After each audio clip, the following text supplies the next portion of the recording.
Well, hey, everybody. Welcome once again to another edition of the Clover Street Podcast. I'm Chris Kepix, your host, as usual. And today we are speaking with a very unique person and going to be a group of people later. I'm speaking to Wes Rogers from Brew Wrestling, Barroom Entertainment Wrestling. Is that correct? That is correct. All right. So tell us about Brew. What is it? It's a wrestling organization, right? I like to describe it as a party organization with a wrestling problem. Okay. Developed it. Only place in Virginia right now where you can watch wrestling and have a beer at the same time, which to me was madness. Those two things, to me, go together great. Yeah. None of the other independent area or promotions in the area do beer sales. I would like to have a drink after my wrestling match, and that was the birth of Brew. Yeah. And is there a sister company, too, that you have? Yes. Next Up Pro Wrestling. Okay. Now, how are they affiliated with you? So, Next Up Pro Wrestling is run by two great guys, Brandon Warner and Henry Quintero. A couple of guys I had a hand in training, bringing them up in the business, and they actually got started. Next Up started before Brew did. So, Brew is almost the sister to Next Up. Henry and Brandon got together and wanted to create a platform for young and upcoming wrestlers from out of state, maybe people in the area hadn't had exposure to. And so their whole philosophy is who's next up in Virginia pro wrestling. So they birthed that, and the venues they were in also did not have beer sales. And again, I wanted to have that sort of that party vibe, something a little bit different. And Brew sort of merged out of that into its whole other company. So Brew is always going to be at shows that have a bar or brewery, some sort of alcohol sales to it. And Next Up is going to be focused more primarily on young and up-and-coming talent, underutilized talent, out-of-state talent, more of a platform to give those guys an opportunity to be seen. Gotcha. And Brew is more or less for the already established guys. Gotcha. To come in, give them a more relaxed environment, somewhere they don't mind being, where they can have a good time as well. So somebody could start off with Next Up and then sort of graduate over to Brew? Yes, and there are a number of guys that are working for both promotions. We have a really good working relationship. What's the name of the guy that you have on a banner? It says, so-and-so presents Brew Wrestling. What's that guy's name? Steve something, or... I'd have to see the banner. I can't even. I don't know. I was wanting to know who that guy was. It wasn't you. It wasn't your name. It was somebody else. I can't remember who, though. But maybe we do have a Richmond show coming up, and that's been a co-production between myself, Richmond wrestler Timmy Danger, and the Punks for Presents charity event. So our very first event out of Hampton is going to be next month, September 22nd, at the Hardywood Park Brewery in downtown Richmond. Okay. Nice. Now, when you say pro wrestling, it's a little bit different than I'm sort of new to the world of wrestling. I've been to a few matches over the years, but pro wrestling, like there's when you talk about like the ultimate pro, like Monday Night Raw, WWE, which used to be WWF. Yep. And then there was like an AWA, American Wrestling Association. Mm-hmm. So many different organizations and groups. Where do you all fit in on that? I mean, you're a much smaller scale. You're not national. You're not televised or anything like that. But like, tell me about the different groupings and where you fit in on all that. So a little bit of history. Yes, please. Prior to what we all know now as the WWE, back in 60s, 70s, and 80s, there was a territory system. And there was promotions, pro wrestling promotions all over the country, some confined to a specific state, some in multi-state areas, but there were dozens of these promotions, and slowly WWF at the time began acquiring the competition, buying out the territories. Gotcha. So, McMahon, yes, right? Yeah, McMahon Sr.? Or? Particularly once McMahon Sr. sort of passed the reins over to Vince. Vince really took off with it. And for all of his faults, he is a shrewd businessman, and he saw the best thing to do for him was just to buy the competition up. Right. And slowly, they had him, for years, from about the 90s with the Monday Night Wars with WCW, that was sort of the end of competition at the highest level of pro wrestling. Gotcha. So if you consider WWE and AEW now as sort of the major leagues, we're developmental. We're kind of like AAA. Independent wrestling now is anything that's not affiliated with WWE, tends to not have large-scale television contracts, and now we're seeing a huge resurgence in this sort of grassroots pro wrestling at the local and interstate level of fans get to see where stars come from. So you might come to a Brew show, and in a few years, possibly somebody from Brew will be on WWE, AEW. Boy, wouldn't that be something? And, oh, God, I mean, the things it would do for us for the marketing. Oh, yeah. Now, about 7 or 8 years ago, I went to a small-scale wrestling match, sort of like yours. It wasn't at a bar. I think it was at like a Lions Club or something. It was on Granby Street in Norfolk. It was run by a guy named George. You know George? George Pontus. Yes.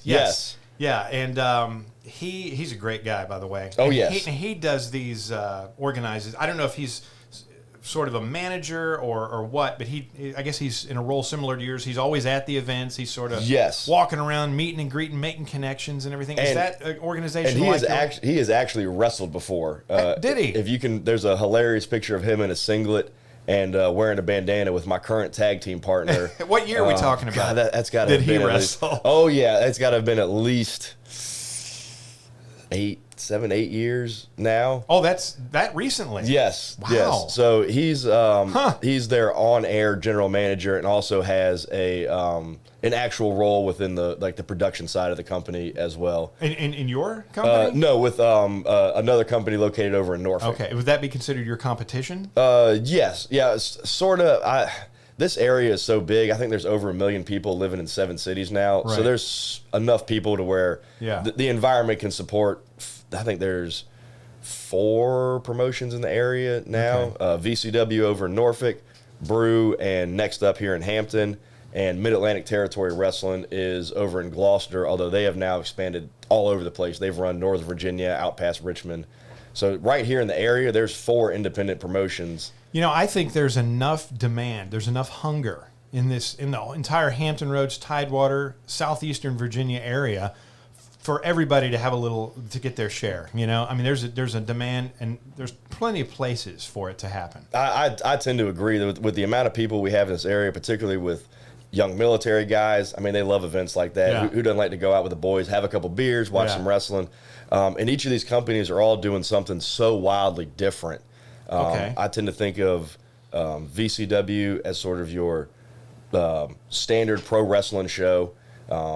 Not anything out of the ordinary, just very good quality wrestling in the ring. Of course, next up is young upcoming talent. I mean, there's so many guys there that are in their, I mean, you got a couple guys in the 18, 19, young 20s, and then guys like myself feel like the old man in the locker room. Next up sounds familiar. I feel like I've seen a flyer of theirs somewhere before. Mm-hmm. Yeah, they've had stuff around there. They run in the Salvation Army, so they've got a great working relationship with the Salvation Army, doing community outreach, and there's a charity element to that too. So going there is always nice. Even if you happen to have a bad match that day, you can feel good about helping support something in the community, giving back a little bit.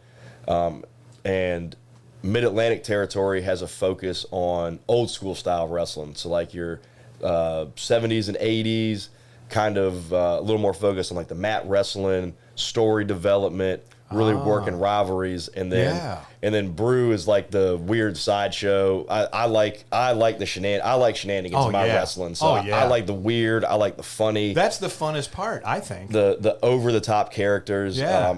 I'm working on a few things coming up to bring in some more talent that's going to fit with what Brew is as sort of this unprofessional wrestling, as we've kind of branded ourselves. Wacky and wild stuff going on. That's always what's drawn me to wrestling, was over the top characters, the comedy sketches, people who just seemed so outlandish that they couldn't possibly exist, and then you put them in some spandex, put them in the ring, and let it go. That's probably how guys like Randy Macho Man started out, right? Just this over the top, outrageous person that didn't really fit into any category. And then they built a personality around that, and then before you know it, he's on top of the pile and one of the most recognizable names in pro wrestling. Now, do you, as far as character development and story and all that, do you let your wrestlers improvise a lot? How much of it is improvised? I mean, do you just basically say to him, look, this is who we need to have win at the end. How you get to that point is up to you. I mean, because I love the interaction between the wrestlers and the fans when they first come out, or if they've knocked down their opponent and maybe they're outside the ring and they're just getting in the fans' face and the fans are yelling at them. I love that. Now, how do you let that go? I try to be as hands-off as possible with the creative side of things. The wrestlers that Brew has and the people I've surrounded myself with are such professionals that I can trust them to deliver what I need in their own way. So, I mean, a lot of times we'll get to, I wrestle other places.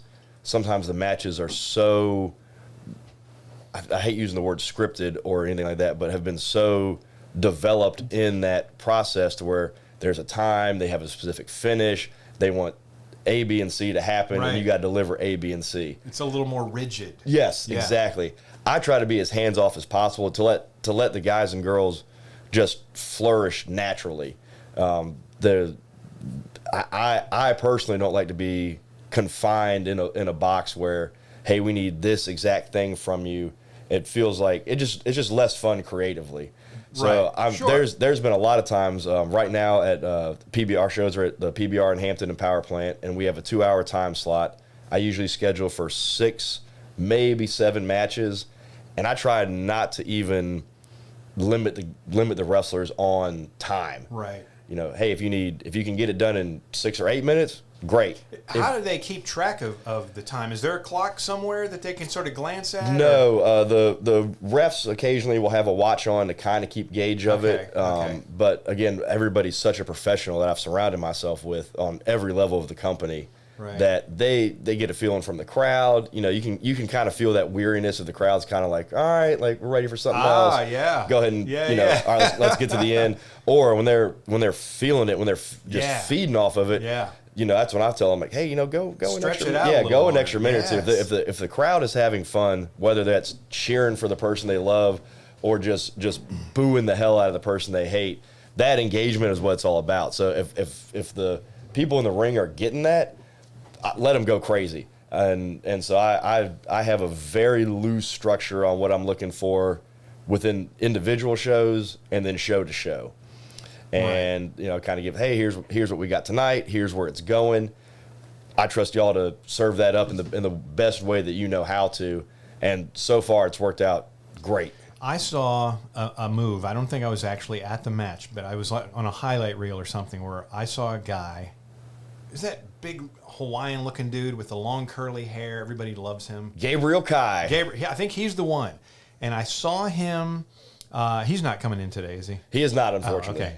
But I saw him. He got up on the top ropes, and I think it was him, and he jumped down on, I think somebody was laying on a table, and he jumped down on the guy on the table. These are just folding tables. These are not prop tables, right? No. These are real. And my God, it was the coolest, most badass move I've ever seen. But, those tables can buckle in very unpredictable ways. And they have like metal poles in them and stuff. Mm-hmm. I mean, they're taking such a risk doing something like that. The only modification to tables that we make is the metal rail that kind of goes around the edge. Yes. We take that off so it gives it a little bit more breakability, and so the metal doesn't bend and poke into somebody. Okay. And 99 times out of 100, the table breaks right in the middle. Yes. No problem. That's what you want it to do. Exactly. Yeah. Very occasionally, you know how it is with props, and it just will not cooperate. There's entire compilations on YouTube of tables not breaking or falling over before. Oh man, I'm gonna have to check that out. Or especially when you get some of these really, really big boys involved, the table breaks before somebody jumps on it. You just got a big guy laying on the table, and it just gives it. Yeah. Dude, I didn't even think about that. Yeah. Do you know this move I'm talking about? Does this happen a lot, or was this just like a one-time thing? So the we try not to overdo on things like that. So the tables match, we built up to that, and then the guys went crazy. Yeah. Victor Walker will be in with us later this afternoon. He was the one who jumped off the top of the bullpen onto one of the wrestlers in the ring. Okay. And oh wow. And I was like, well, good thing you're doing that, because I'm not. I'm not. Do you remember when back in the old days when the wrestlers used to I guess they had little wristbands and had like little razor blades in them, and just for the blood effects. Yep. I would think. I don't think wrestling is really like, even the major league stuff is not as bloody nowadays. But even back then, I would think there'd be an easier, better way. Like, keep little fake blood packets in your, instead of a razor blade, instead of actually cutting yourself. That blows my mind that they even used to do that. So there was a big change happened in the early 2000s when Linda McMahon was running for Senate. Is that his wife? Vince's wife. Okay. And they wanted to create a little bit of space between what was going on TV and her campaign run. So WWE went blood free, no more bleeding. Okay. And that was to, help boost that political image of, how can you claim to be, a whatever responsible politician when your employees are cutting themselves on the forehead and bleeding all over the place. Jeez. So they made a big shift to get away from blood. And they have done things. You'll see much more usage of like blood pills, blood packets, things like that. Okay. However, AEW, sort of the main competition for WWE now, they are quite big on using blood. And those guys, as far as I know, there is still some of the. They still do it. They call it gigging. They'll just a little nick right on the forehead. And the skin's so tight there, and it'll just bleed. Yeah, you got to be careful with that. Oh, yeah, you go back and you read some of these autobiographies from these old guys. Yes, and they take a couple of aspirin or something to help make their blood flow a little better. Yeah. Or especially back in the day, a drink or two, shot or two in the back, and really get that blood flowing. Whoops. Now, you do some wrestling yourself, don't you? Oh, absolutely. Yeah, what's your Is your wrestler name Wes Rogers? So I am Wes Danger Rogers, the safety first stuntman. Safety first stuntman. My character is all about being safe. Okay. And that came from two influences. I got in a gnarly car accident years and years ago, and the seatbelt is what saved my life in that car accident. And so I was like, man, thank goodness for that. And as I got older in wrestling, I started feeling more and more sore. These, high risk moves, stuff off the top rope. How old are you right now? 35 now. Okay. So I'm hitting that. I like to think I'm in my prime, but sort of like middle age, where I'm getting closer to the sunset part of my career than I am with the sunrise. The decisions you make now and how you go forward from here will determine your life expectancy in the world of wrestling. Absolutely, and that was one of the reasons I was like, man, I love the business, I love traveling, I love entertaining, and I wanted to be able to extend that as long as I can. So how can I take less of these big bumps? How can I put my body at less of a risk? All right, well, what if my character just wouldn't do that? All right, well, how would my excuse? So I developed this almost Evel Knievel-esque character that instead of doing wild and crazy stunts, doesn't do any of that. So how does the crowd feel about that? Laugh their asses off at it. So I do a lot of stuff. Instead of going to the top rope, I go to the bottom rope. So I have like a bottom rope. So the crowd gets a laugh out of that. Yeah, this guy's ridiculously safe. Yes, I got you. Yes. So and again the comedic and comedy characters was always what drew me to wrestling. Yeah. I like that almost like weird juxtaposition of comedy and violence. Mm-hmm. And obviously if you were extremely safety minded, you would never get anywhere near pro wrestling. You would stay far away. And when I was growing up, I wanted to be a stuntman was my big dream. I imagine that's a lot of in a lot of wrestlers' minds. So many wrestlers. It's a similar career. Very similar, although I would say probably about 90 or 95% of wrestlers always wanted to be a wrestler. Oh, is that right? And I didn't grow up with wrestling like a lot of other people. A lot of people had that, my dad and I would sit down every Monday night and watch Raw or whatever. I didn't have, in my house, especially when I was really younger, we weren't even allowed to watch wrestling. Really? Oh, yeah. My parents didn't. And that was, the 90s, the Attitude Era, and they were bleeding all the time. And there was. You just snuck off to a friend's house and watched it there. Exactly. Hey, I'm going over to Nick's house and we're going to, play video games. I don't know how they control kids today with their phones. It's unreal. Really. Anything goes. Really. You can set parental restrictions, I suppose, but there's always loopholes. Oh, and these kids get so technologically savvy so fast now. I'm sure if you put parental controls, I'm sure they laugh at that. Yeah. You can probably go right to a YouTube video now and pull up how to get around parental controls. Boom, and you got the whole. Oh yeah. This God, I sound so old now, but this younger generation, I'm worried for them. I mean, they're just constantly and it's going to be a different group of people growing up. That's for sure. I've got a cousin with the 2 young boys, and we laugh all. He's a stand-up comedian, and we laugh all the time. You're gonna have to sit your boys down one day and tell them, not to take naked pictures of themselves with their phones and send it to people, which is not a conversation parents have had until now. Exactly. Yeah, exactly. No. Yeah, so wrestling wasn't a part of my childhood, really. And then once my friends started getting into it, exactly like you said, hey, Monday night, sneak off to a friend's house. Right. Friday night for SmackDown, sneak off to a friend's house and watch. And at some point, something went off in your head and say, not only do I love watching this, I think I might like to try to do this. Yeah, exactly. So what a revelation. When I was in middle school, which would have been, like the mid 2000s, I guess even a little bit earlier, that was like the heyday of wrestling in my lifetime. That was like the Attitude Era with The Rock and Stone Cold and Mankind and like the end of WCW. Mankind, all this, stuff that was happening on the shows was showing up on the news, and it's just this constant, this huge cultural phenomenon. Yeah. And then I don't know what happened between 8th and 9th grade, but you went from middle school to high school, and all of a sudden wrestling was not cool at all. I wonder why. No idea. So and as kids though, some 1 year something's cool, next year it's not. Yeah, and that's kind of how it felt, because I remember being in middle school and everybody's wearing the T-shirts with the wrestlers on it, or the event T-shirts, and then got to high school and nobody was doing that. So kind of had to like tuck that. But you still held on to that love a little bit, yeah. So and I was still watching a little bit, and I didn't really fall back in love with wrestling until I got to college. I went to JMU.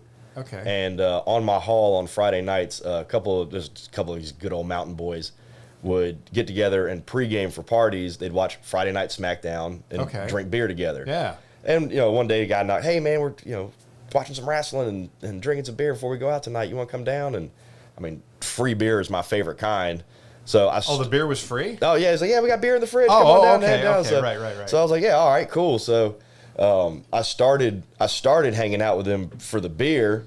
Yeah. And then started going back for the wrestling part. And then so when you guys sat down and watch it, everybody was sort of glued to the TV. Yeah, And then, we're still carrying on conversation, but it's all focused around the wrestling. Right. And I was on Friday nights, like, all right, 8:00, head down to the end of the hall, pack a few beers. And the big boys were wrestling back then. Oh yeah, the icons. Yep. That would have been like Cena, Orton at that time. That would have been as The Rock was starting to phase out, starting to go to Hollywood. Right. But still a really, really good time for wrestling. And then I started watching on Fridays with them. And then I wanted to know what happened on Monday, so I'd watch in my room on Monday night. And then I got more and more into it. And I had no idea that there was wrestling at a lower level than that. And I came home from school on I think it was like Thanksgiving or Christmas. It's like 2 a.m. and I'm flipping through the channels, and the local promotion had a 30-minute TV slot at like 2 in the morning on the local access network. I'm like, this is crazy. I've never seen, minor league wrestling. And it was taking place locally. Right over in Virginia Beach. Wow. And then right when the show ended, a little ad popped up. And it was, hey, our next event is blah, blah, blah. Free in-ring tryout to anybody in attendance. Really? Yeah. So I'm like, this is crazy. Yeah. So I call one of my buddies up, and I'm like, dude, did you know there's wrestling in Virginia Beach? I had no idea. Yeah. Man, they'll let us in the ring if we go to the show. So we go to the show, have a great time. And you're right there. You get to talk to the wrestlers at intermission. There's so much more access at an independent show. Yeah. If you go to a WD event, there's maybe 1 or 2 guys that are on the meet and greet list, and you got to pay money for all that. Yeah, that's true. Man, at an independent show, the guys are out selling their own merchandise at intermission, so you know the money you're spending there is going into that wrestler's pocket, not into like the Vince McMahon, not the corporate WWE thing. And we had a great time at the show, and they brought us in the ring, and they let us run the ropes a little bit. I think they body slammed us and taught us how to, basically gave us a crash course in falling. And they were filming it. I'm like, all right, great. we'll look at the tape and we'll give you guys a call back. And we didn't think anything of it. Yeah. I mean, we went as a joke. We're like, oh, what a great story this will be. Yeah. About 2 or 3 weeks later, I got a call, and the promoter was like, hey, you got a chance to look at the tape? You move pretty good for at the time he called me a lightweight skinny guy. He was like, you move pretty good for a lightweight skinny guy. Would you like to sign a training contract? I was like, all right, sounds. What all's involved in a training contract? So I think at the time it was either 12 or 18 months for them. And I was still, this is the point where I was still going to JMU. So what they did for me was they let me train during the summer breaks and during my Christmas break. Okay. So in reality, I'd get about 4 months of training in a year. Went through the whole program that way, which was not a very good way to learn that skill set. There's big gaps. Huge gaps, Yeah. and I'd get a lot done during the summers, kind of forget during the fall. When I came home for Christmas, I'd pick it back up, but I wasn't progressing. Right. And eventually I did. It took me, 2.5 years to get through the 12 or 18 month program. But it was so choppy, and I wasn't ready. They definitely weren't ready to put me in the ring on shows. Now, on this contract, are you getting paid by them, or are you paying them to I'm train? paying them. You're paying them to train you? Yeah, I'm Okay. paying them for training at the time. Is it very expensive? I think at the time it was like $100 a month. We were training. That's nothing. No, Yeah. we were training three days a week for. I think each session was 2 or 3 hours scheduled. And you were training with real wrestlers. Guys who were already established. And some new people. Yep. They Yep. match you up. Yep. With, My initial training class was 6 or 7 of us, and as it went on, it whittled down to about 4 in there. And I am, as far as I know, I think I'm the last one from my initial training class still doing it. Oh. And I went back to school a couple times. College was not meant for me. JMU was great for parties, not great for me to learn. Right, So I dropped out. And when I moved back here, I called and I said, hey, I'd really like to go through the training again, this time properly. So this time they let me come back with no charge. So I started with a whole new group. Yeah. Essentially from square one, and then put in the proper 12 or 18 month run. Right. And then with a different trainer who suited my style a little bit more, and then felt much more prepared, or what I thought was more prepared for going out to actually pursue a career in wrestling. And Were you the safety guy back then too? No. Okay. So my very first character was assigned to me by the promotion for my very first match. They made up the name and everything? Yeah, I was American made Wes Rogers, just a patriotic character. Okay. Red, white, and blue. Oh yeah, camos and everything. And my Did you have a cape or a mask or anything? no, I was just one. And at the time, I didn't have long hair or beard. I mean, I was a clean cut, buzz cut, and I think I was wearing one of the POW MIA t-shirts, fatigues. I had a American flag bandana wrapped around my head or my arm, and my partner was a Tomcat, who was a guy in the Air Force, and he had like a fighter pilot type thing. So we had this like and we got the hell beat out of us the first. I'll bet. So they threw us together.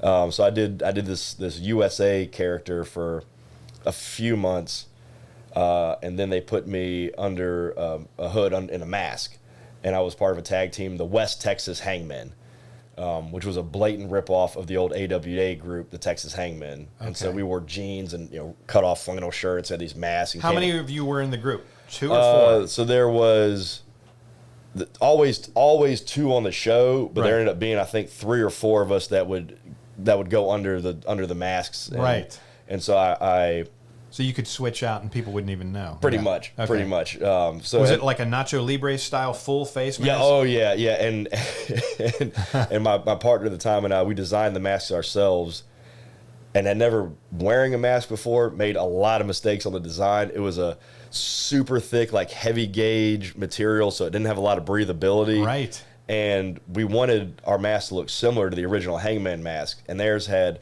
leather around the eye and mouth cutouts. Okay. But what that means is it doesn't stretch. So the mouthpiece didn't stretch. So when you're blown up and trying to breathe hard, you can only open your mouth about that much. One time my partner, who was a big guy, had to go under the ring and pull the mask off because he couldn't breathe. Yeah. He thought he was going to pass out. Wow. And did it ever affect your peripheral vision? Oh, you couldn't see anything. You couldn't? Yeah, it's just, unless I was looking directly at you. Yeah, and, you were just like... Which for being new was great because I couldn't see the crowd.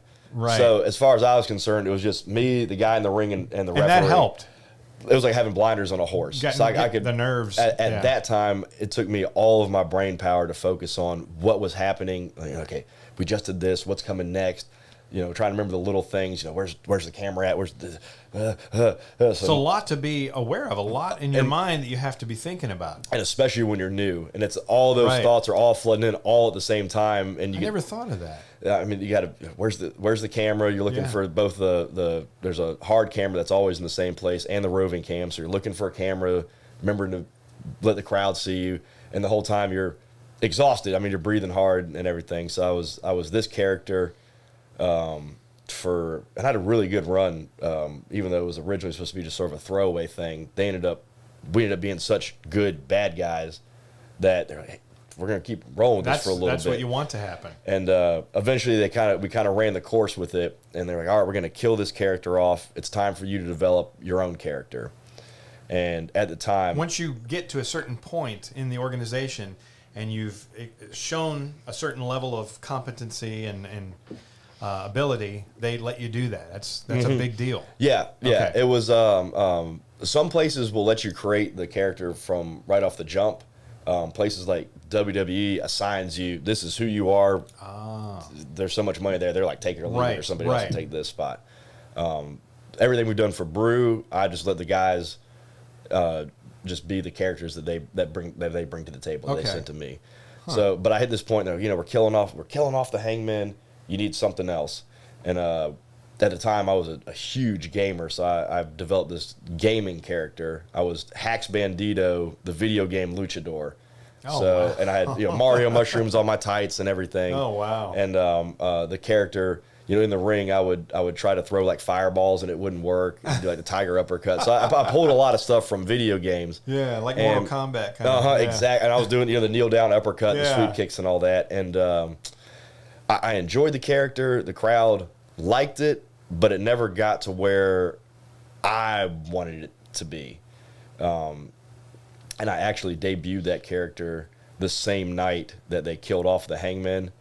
So it was earlier in the show. I got brainbustered off the top rope through a table, and with the mask on. With the mask on. So they didn't know you came back later. Yep. So that killed the Hangman, and I think either the very next match or the match right after was a big Royal Rumble. And they called me in, and I had to get in the back. Yeah. I mean, falling apart, breathing you're hard, exhausted. sweating. Had to get out of the gear for the Hangman, get in the Hax Bandito gear, and and I ran in, and I'm dying at this point. Yeah. They could probably tell it was me because I'm covered in sweat. I slide into the ring, and one of the vets who was kind of quarterbacking this whole thing sees I'm already huffing and puffing, and he kicks me right in the gut. He says, "Do you want to go?" I'm like, "Yeah." So he throws me out. I'm walking back in the locker room as my entrance music is still playing. That's how fast I was in and out of this. I mean, I was in, kick, right back over the rope. And I was like, that's all I had to enter. That was it. You were done for the rest of that match. And that was the big debut of Hax Bandito. Was I was walking to the locker room as my intro music Not was that still memorable. Playing. So, and I ran that character for a couple years, and that was when I started traveling for shows. So my first out-of-state booking was as Hax Bandito. I started making traveling with Brew. No, this has been years before Brew. Oh, okay. So just once I was like, all right, there's wrestling in Virginia. I wonder if there's wrestling in these other states. So slowly my trainer started taking me on road trips with him, kind of opening up this world of any town. He's like, almost any town that's got more than a few thousand people and it's got wrestling in it. Yeah. And that I mean, really tends to be true. And so I started getting on the road more and more. And one of the traditions for luchadors in particular is to always have your mask on. Like the Mandalorian. Exactly. You never take it off. Exactly. I mean, really, and especially in Mexico, it's a huge deal to be either demasked or have somebody see you without the mask. You go back and look at some of these like great historical luchadors. Blue Demon was a movie star in Mexico, but wore his mask. The luchador was a movie star, not the man under and they buried him in his mask, so. Wow. So I was and I mean, you hear stories, but especially these guys back in the day that would, they'd be on airplanes with the masks and walking through the stuff. I wasn't quite that big with it, but I made it a point to, as soon as I got in the parking lot, put the mask on Yeah. and not take it off till I got back in the car. So I did a really good job of protecting of who I was, so there wasn't any sort of like is that Wes or is that Hack? You know, what's going on with this? And then I got in this car accident, and when news of that broke, a bunch of family friends who didn't really understand wrestling started posting on the Hacks Bandito character Facebook page, like, get well soon, Wes. We're tagging my real name. Oh. So they accidentally exposed the character. And I'd already been thinking about switching things up. And I was out of wrestling for 2 years with this accident. So I spent that time, I grew my hair out. This is the big accident. Yes. Yeah. Yeah. Where the seatbelt saved your life. Yes. I got hit head on the interstate by a drunk driver. God. Coming home from a show. Oh my God. Coming home from a charity show. So no good deed goes unpunished. Jeez. So during that time, I got much more serious about wrestling. At the time when I got in the accident, I was working at the shipyard, and I was wrestling on a couple weekends a month.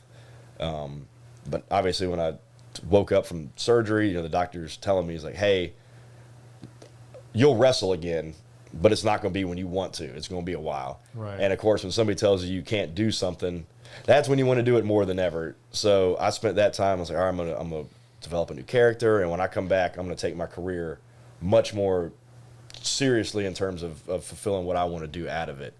So I, through my recovery, slowly started developing and what am I going to do when I come back? Am I going to be Wes Rogers with the same video game stuff? Am I going to do something totally different? And through the accident and then a couple hilarious in-ring moments birthed this safety first movement. One of my first matches back, I was wrestling in I think it was like a 6-man scramble match. So there's 6 guys in the ring, and the match starts and everybody kind of spreads out and a few guys are on the floor, and this huge dude picks me up over his head and is walking around the ring with me, showing off how strong he is. And I'm expecting him to slam me back down on the mat. Right. And he walks over to the ropes, and there's 2 guys that are trading punches on the outside. And I guess he thought they would catch me, so he just throws me over the rope, and I drop right in between those 2 guys. They don't even see me coming. They had no I idea. hit the floor. One of the guys is one of my good friends in wrestling, Dante. And Dante says he was on the floor, and there's Pap, all right, pop me, Pap. They're going back and forth, and all of a sudden he sees something out of the corner of his eye. It's me, so he jumps back, and I go right. I mean, and this guy's like 6'7", so he's got to be 9 feet plus the ring, and just, right on the floor. Yeah. And I look at his face and he's like, are you okay? And I'm like, not at all. And I was like, man, from now on it's safety first in the ring. And I started laughing about it. I was like, man, wouldn't that be funny if the character was like that all the time? And then that's where I developed this character of safety first. Now, you are safety first with your fight, your maneuvers and stuff, but the person you're wrestling might not be safety first. So it's still no holds barred, right? I mean, are they more gentle with the safety first wrestler? Actually, for me, I think it's better if the person I'm wrestling is not safety minded. I've had some really good matches with some of these like high flying guys, and every time they go to the top rope, I try to stop them because it's not safe, and it either backfires on me or I try to stop them and I accidentally throw them off the top rope. And I'm like, oh no, what have I done? Well, it happened already, so go ahead and cover. So you make it work. Yep. I've been fortunate enough to wrestle in promotions that are these like deathmatch places where guys bleed. They do wild stuff, and I've wrestled the character there, and has still been well received, even though those crowds are used to seeing essentially a gladiator. Yeah, sport, for sure, and they like that, and I've used that character as the few times I've used that character as a bad guy has been either against high flyers, and I'm taking away what the crowd wants to see, which is that big top rope, that big flip move, or at these places where they're doing the dangerous stuff, and I'm taking that away. So I've been trying to get into that again, where I'd like to go to some of these places where guys are doing these crazy matches with tables and ladders and all that. And as they're setting up for this big thing, I come out and I'm like, no, not safe. And I take that away from them. Is a real fun dynamic to play with it. So I tend to always be And did they let you take that away from them, or they say, you know, F you, we're going to do this anyway? So because if you have it worked out to where I'm going to take that, eliminates that incredibly dangerous stunt. You're like, oh, thank God he came out here. You know. So the funny thing with, especially with writing pro wrestling for long term, is there's a place in Detroit I've wrestled, and we've actually talked about using the safety character there as a bad guy that stops the guys from doing the super dangerous stuff. Right. The only thing is, at the end of that story, that means I have to do something. One of the good guys has to put me through one of these outlandish contraptions they come up with, and the stuff these guys are coming up with now is terrifying to me. And I'm not. I mean, these guys are. What are some of the things? Oh man, I mean, they're using real barbed wire. What? Oh yeah. To do what? Wrapped around their arm or what? Arms around chairs. They staple it to like plywood and slam each other and break the boards. Jesus. I've seen stuff now where they're putting they're cutting the tops off soda cans and tacking it to a board and slamming guys. I mean, these guys are wild. I mean, real life in wrestling ring. I mean, just to be able to think of stuff like that, and they're busting each other. They're bleeding all over the place the hard way. I mean, they're not gigging or anything. Right. They're just, hey man, just hit me with it till I start bleeding. Stuff with skewers, stuff with tattoo needles, syringes. I'm not. Jeez. I'm not bad. I can appreciate what they're doing, but I'm not putting my body through that. Now, there's been, you know, because of the late 70s and the early 80s and all the biographies that are coming out now of all these great iconic wrestlers telling their stories and everything they've gone through and how their body is just an absolute mess now, some of them. It gives the younger wrestlers that are out there doing it now an opportunity to learn from that. Watch these bios and be like, hey, you know, I don't want to get addicted to pain pills. I don't want to be in and out of the hospital. You know, any one of these moves could end my career, could end my life. Mm-hmm. So is the mindset any different now? I have seen so much positive change in wrestling. I've been in it now 13, 14 years, something like that. And so much change, especially from that aspect, where guys now are considering life after wrestling. I mean, that's one of my biggest fears is I don't want to be one of these guys that's in his 40s or 50s that has to be, you know, in a wheelchair, crutches, cane, walker. There's things I want to do after my in-ring time. Mm-hmm. But I'm seeing a lot more focus on the health and the mental well-being too, in and out of the ring, guys planning for life after wrestling, not just I'm going to go until my body can't do it anymore and then figure it out. That to me is terrifying. Yeah. A lot more focus on that. I mean, you look at the guys now, and there's more focus on these guys being healthy outside of wrestling, working out. There's a lot less of the drugs, a lot less of the steroids, a lot less of the like the outlandish, like over the top drinking, especially before. I mean, that used to be a pretty common thing. Guys are just throwing drinks back before matches, and it's like, dude, you got my life in your hands, and you got a buzz on. Like, I don't know about that. I remember one time I went to a midget wrestling event, and there was one guy that was drinking so much before his match, I don't even think he was able to wrestle. You know, I don't remember the organization, but yeah, I mean, they just get wild. Yeah, I mean, I see a lot less of that. Little people. Sorry, I shouldn't say midget. Little people. Just seeing like stuff like the open drug use in the locker room, that's gone way down. I hardly even hear about people using it's almost more of like a shocking thing when somebody's like talking about using steroids in the locker room now, and you're like, wow, really?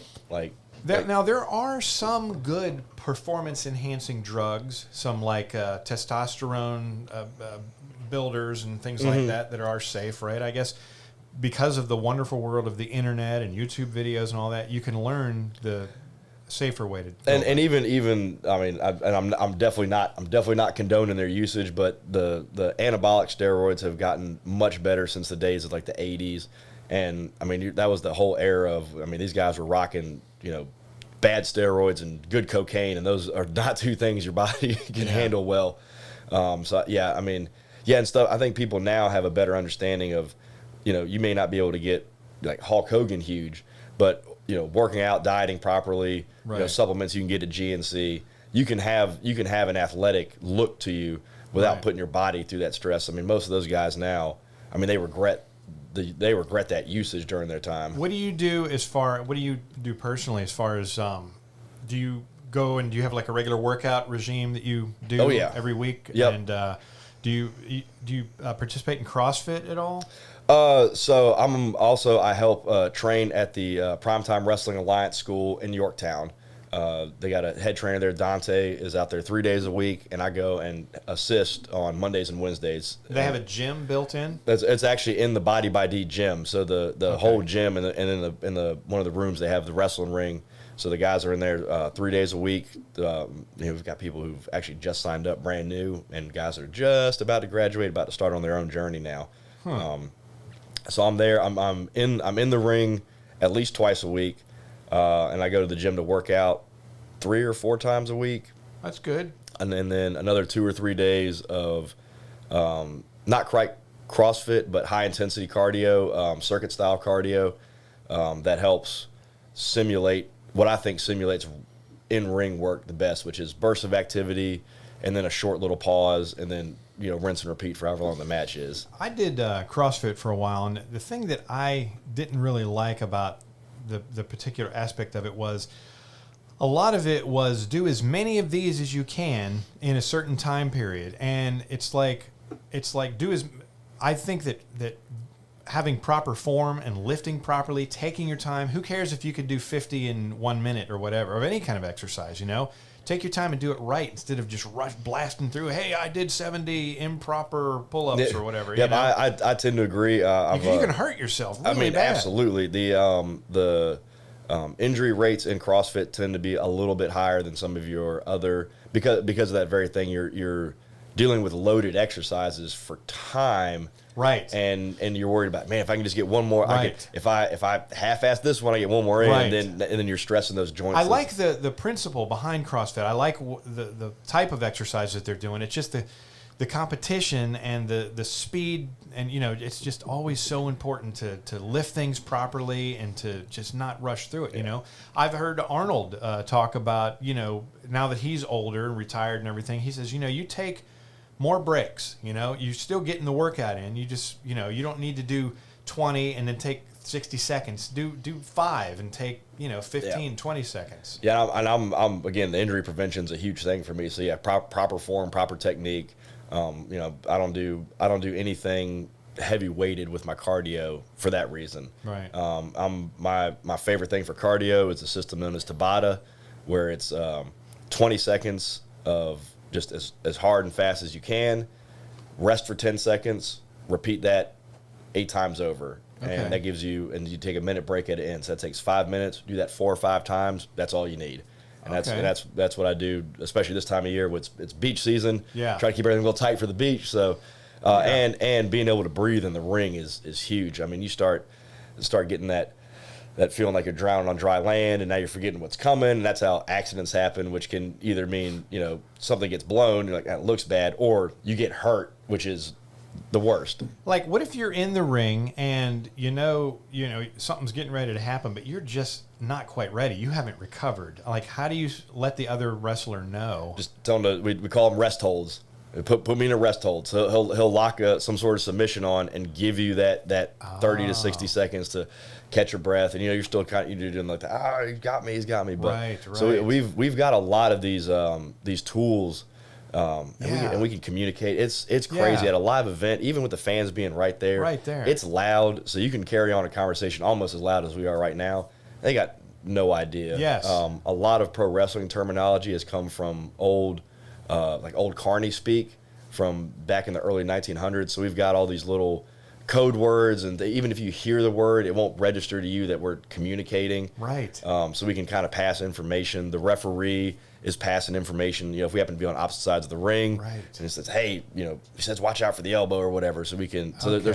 It's this constant, transfer of information of what's coming up next. Should we slow down? Should we speed up? Right. Should we? That's so important. Should we end the match early? Right. So I've had matches where things haven't gone wrong, but you just like the crowd's not really into it. You're like, I mean, they're watching, but they're not really going for the moves or whatever.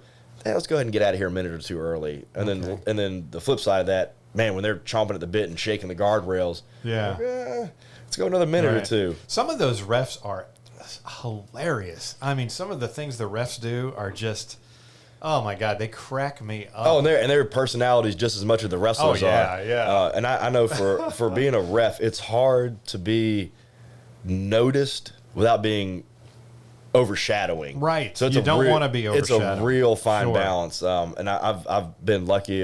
Shout out to Chris Doyle, who's our head ref at Brew. Is an absolute professional. I've been able to I just show him the matches and like you get with those guys and figure it out. And he's been an excellent addition to the team. Is he the bald guy? Yep. Yeah. Yep. So and then it's also refereeing is also a way to get people who are new some experience being in front of a crowd without necessarily being the focal point. Right. I'm very, very big on especially with the young guys, just trying to get them out in front of people to feel what that's like the first time. The first time I was ever in front of a crowd was my first time wrestling. So I walked out of the curtain, and it was like stepping into space without a spacesuit on. I mean, I just oxygen immediately out of my lungs. I couldn't breathe. I don't think I breathed for the whole 5 minutes I was out. Yeah. I mean, I went out there. I was like, oh, shit, like, this is crazy. Yeah. The match goes on. And I get to the back, and I'm like, oh, yeah, I got to breathe. I forgot about that part. And I try to tell them, and it doesn't really get any better. I mean, I still get the butterflies right when my music hits, right before I step out. But at some point, too, that the crowd really probably pumps you up and hypes you up and just makes you feel like a god. Well, now it's gone from that almost like fear of the crowd to like, man, I can't wait to get out there and interact with them. Like, oh, what are they going to give me? What am I going to be able to get back from them? Yeah. You know, those organic moments are always the best. And when you've got the experience then where you can actually play off of that instead of just acknowledging it like, okay, anyway, here's what I had planned. It creates those really special moments for the crowd where they do feel like what they're doing is influencing what's happening in the ring. You want, when you're the good guy, that when they start clapping and cheering for them, you want to give them something so they feel like almost like your Tinkerbell, and that helps you come back to life. It's almost like you're playing off the crowd play off of you. A bit, yep. It's almost like they're really a part of the show. Oh, 100%. Yeah. 100%. I love when, I mean, it's always great to have new people at shows, but when there's people who've been to all of them, so they know the characters, they know, who's the good guy, who's the bad guy, who's embroiled in what feud. It's really nice to have those almost veteran fans to kind of lead the new ones on, like, hey, wait till you see what this guy does. There's a group of local fans here who do that. They've been independent wrestling fans for years, and they travel to all the shows. They follow, just like Deadheads. They follow you. They follow, and they follow everything in the area, and they know all the storylines. So if you've never been to a show before, it might be a little overwhelming, and you're like, oh, well, these guys are cheering on this guy, and then you see why. You're like, oh, okay, and then they kind of let the crowd know, hey, it's okay. Like, it's okay to yell things. It's okay to give some crap to the bad guy and all that. My cousin brought his boys to their first show ever just a couple of weeks ago, and watching them. How old were they? 4 and 7. Oh, wow. And so watching them from the beginning of the show where they walked in were almost overwhelmed, and especially the older one, the very first time he kind of yelled something, my cousin said he was like, "You suck," and like looked at him for like approval. Like, and he's like, you can do that here, buddy.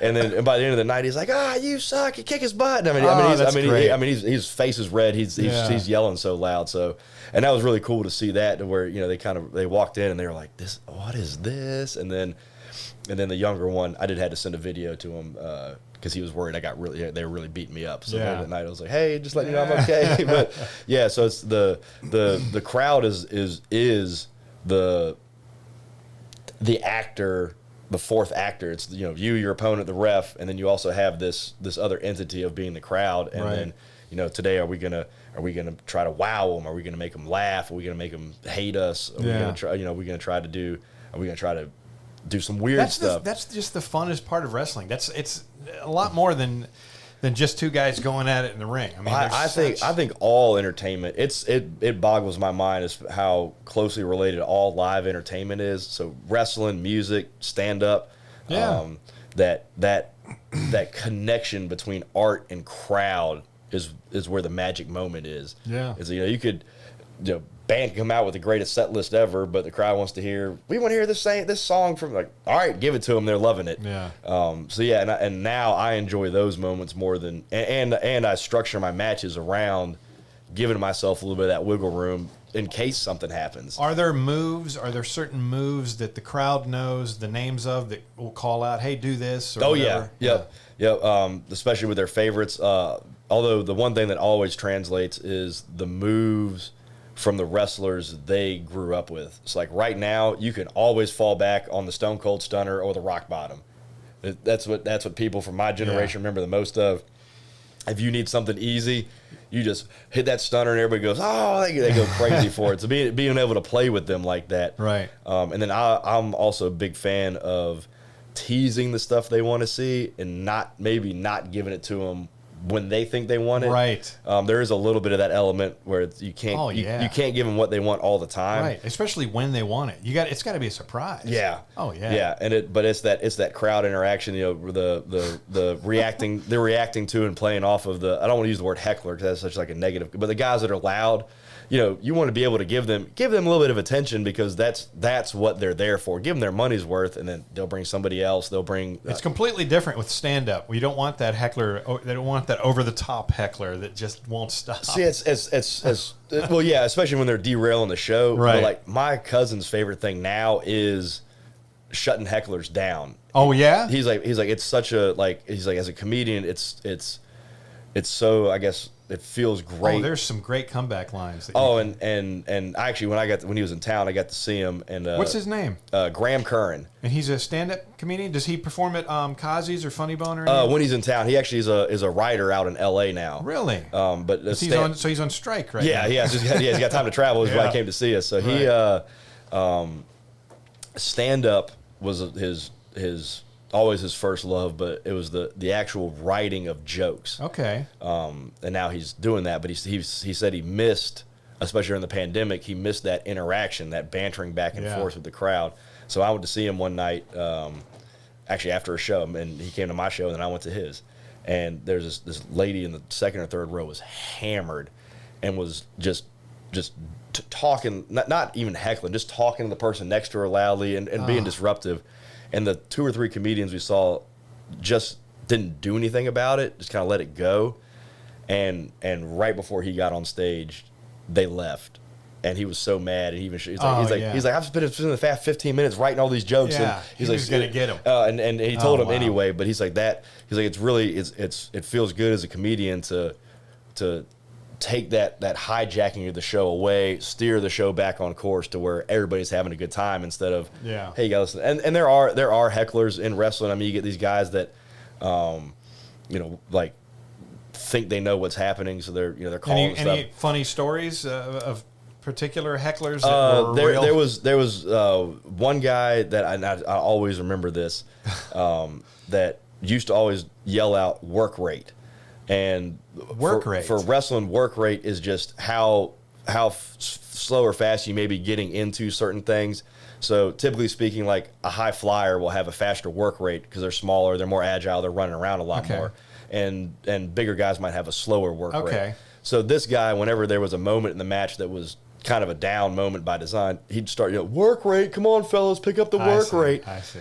And I just remember a local guy, Phil Brown, who's been a staple here in the area for years and is now down in Florida working with WWE at the Performance Center. Like in the middle of the match, just stopped and rolled over the rope and leaned on the rope and was like, buddy, you have no idea what the F you're talking about.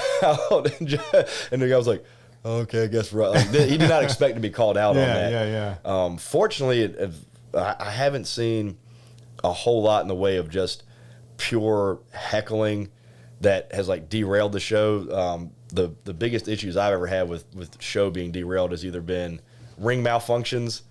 The ropes break occasionally. I had the rope break at my show a couple of shows ago. I've had the rope break on me in my matches. Is that the guys run in there like NASCAR and put a new one up? Or? Oh no! If it's in the middle of the match, you got to finish the match with a broken rope. You just got to deal. You just got to deal with it, which is tough sometimes. Especially if you're like, hey man, we're going to finish the match with a top rope move, and the top rope's broken.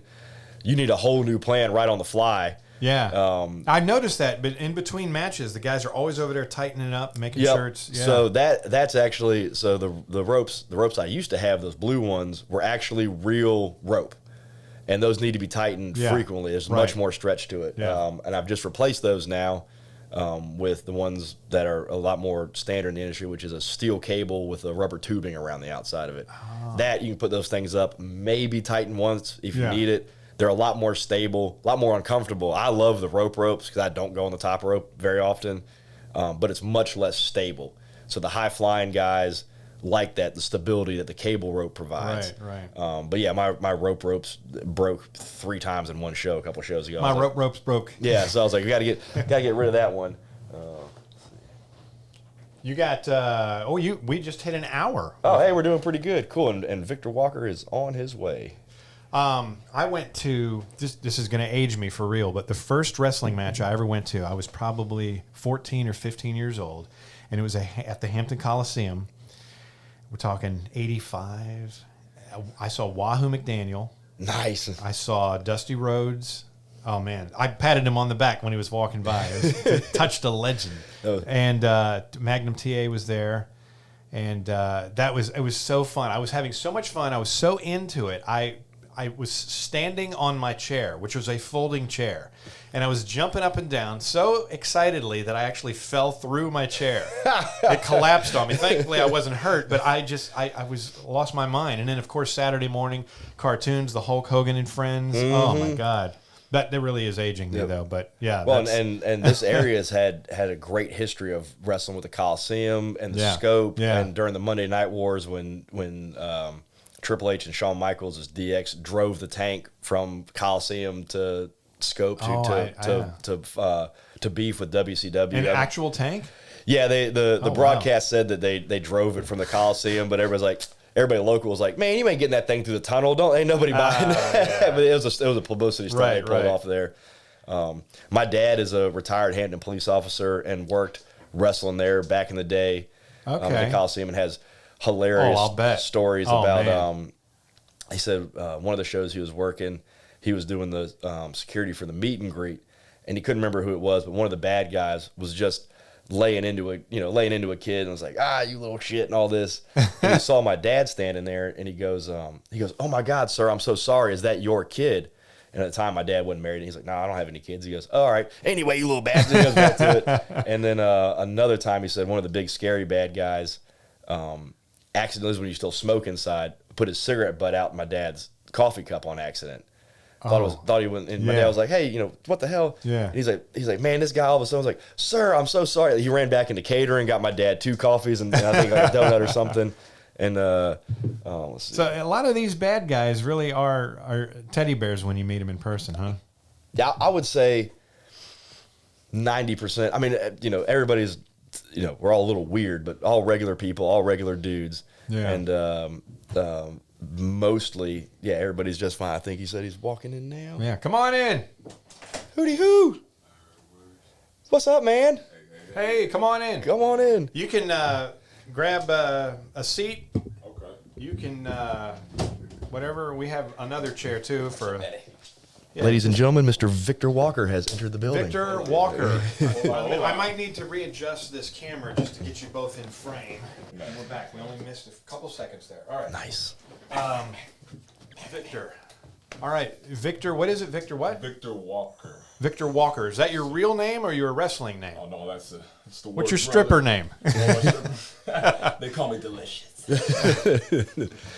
Now, would you be considered one of the bad guys or one of the good guys? No, he is one of my rising stars. He's one of our faces. So he's one of the people who in Brew who I've specifically decided to help elevate. God, what 20?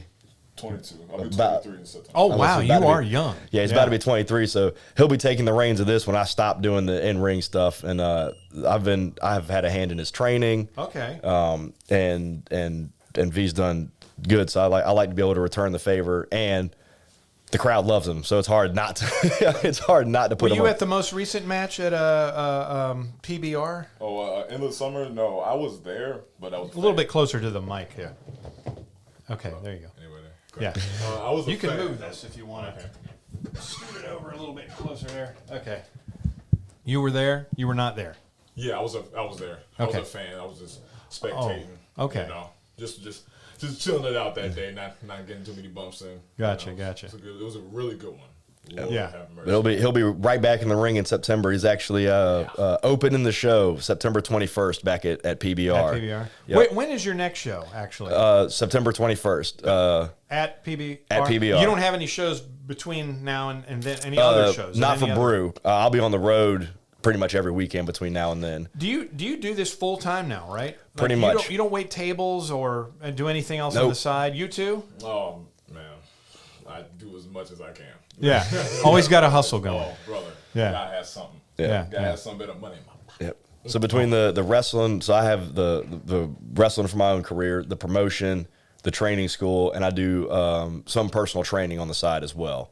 And that's Any stuff with nutrition, like as far as coaching the guys on what to eat, or do they have their own thing? Actually, I have now let my nutritionist certification lapse, so I cannot charge for that, but I can give good advice, which I'm big on. Just for everybody's my biggest thing, especially the training school, is the cardio. That feeling of drowning on dry land is the worst thing to have happen in the middle of a match. So I just encourage the guys, make sure you guys are doing what you can. Regular cardio is so different from pro wrestling cardio. Yeah? It's Christmas. What's the difference? It's like, so say like you're on a treadmill, you're stagnant in one place. You're not doing no extracurricular, like I'm not picking this guy up and putting him back down. Right. We're throwing each other here and going Right. to a burst of energy there, slowing down there. It's so different. It drains you so quick. Like 4 minutes can probably feel like 30, 35. Yeah. We chain and like training, and we be going into that, and we be doing it for about like what, a minute's worth feels like 30. And what's the hours. secret to recovering quickly from that and getting?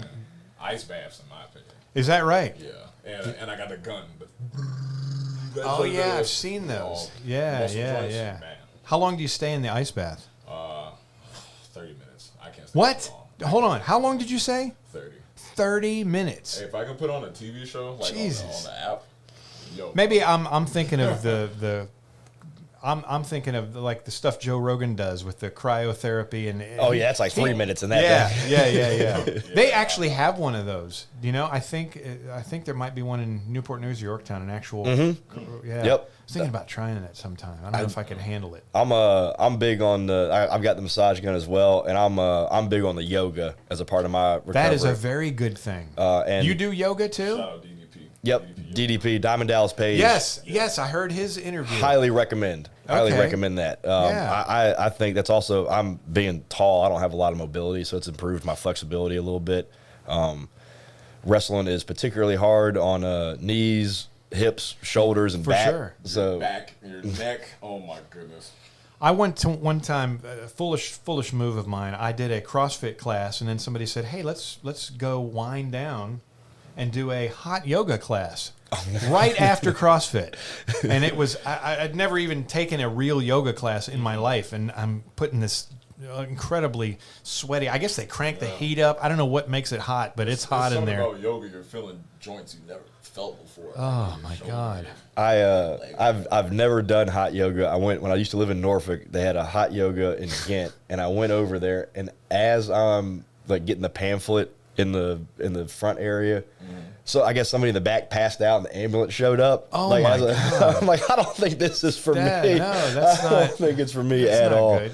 So yeah, so I do yoga at the house a couple days a week, massage gun. I'm big on trying to, when I can, stretch before and after my matches. Yeah. Stretching is so important, right? Which I can do on just about every show, except my own. When I'm doing Brew, I'm being pulled in so many different directions. Usually this last show, I think I was tying my boots on my way out. Yeah. I was like, my boots are still untied. So And stuff can be pretty chaotic sometimes, but Brew never fails. That's a good plug too. Brew, come out to the next show, but brother, Brew never fails. Love to see it. Great wrestling, great entertainment.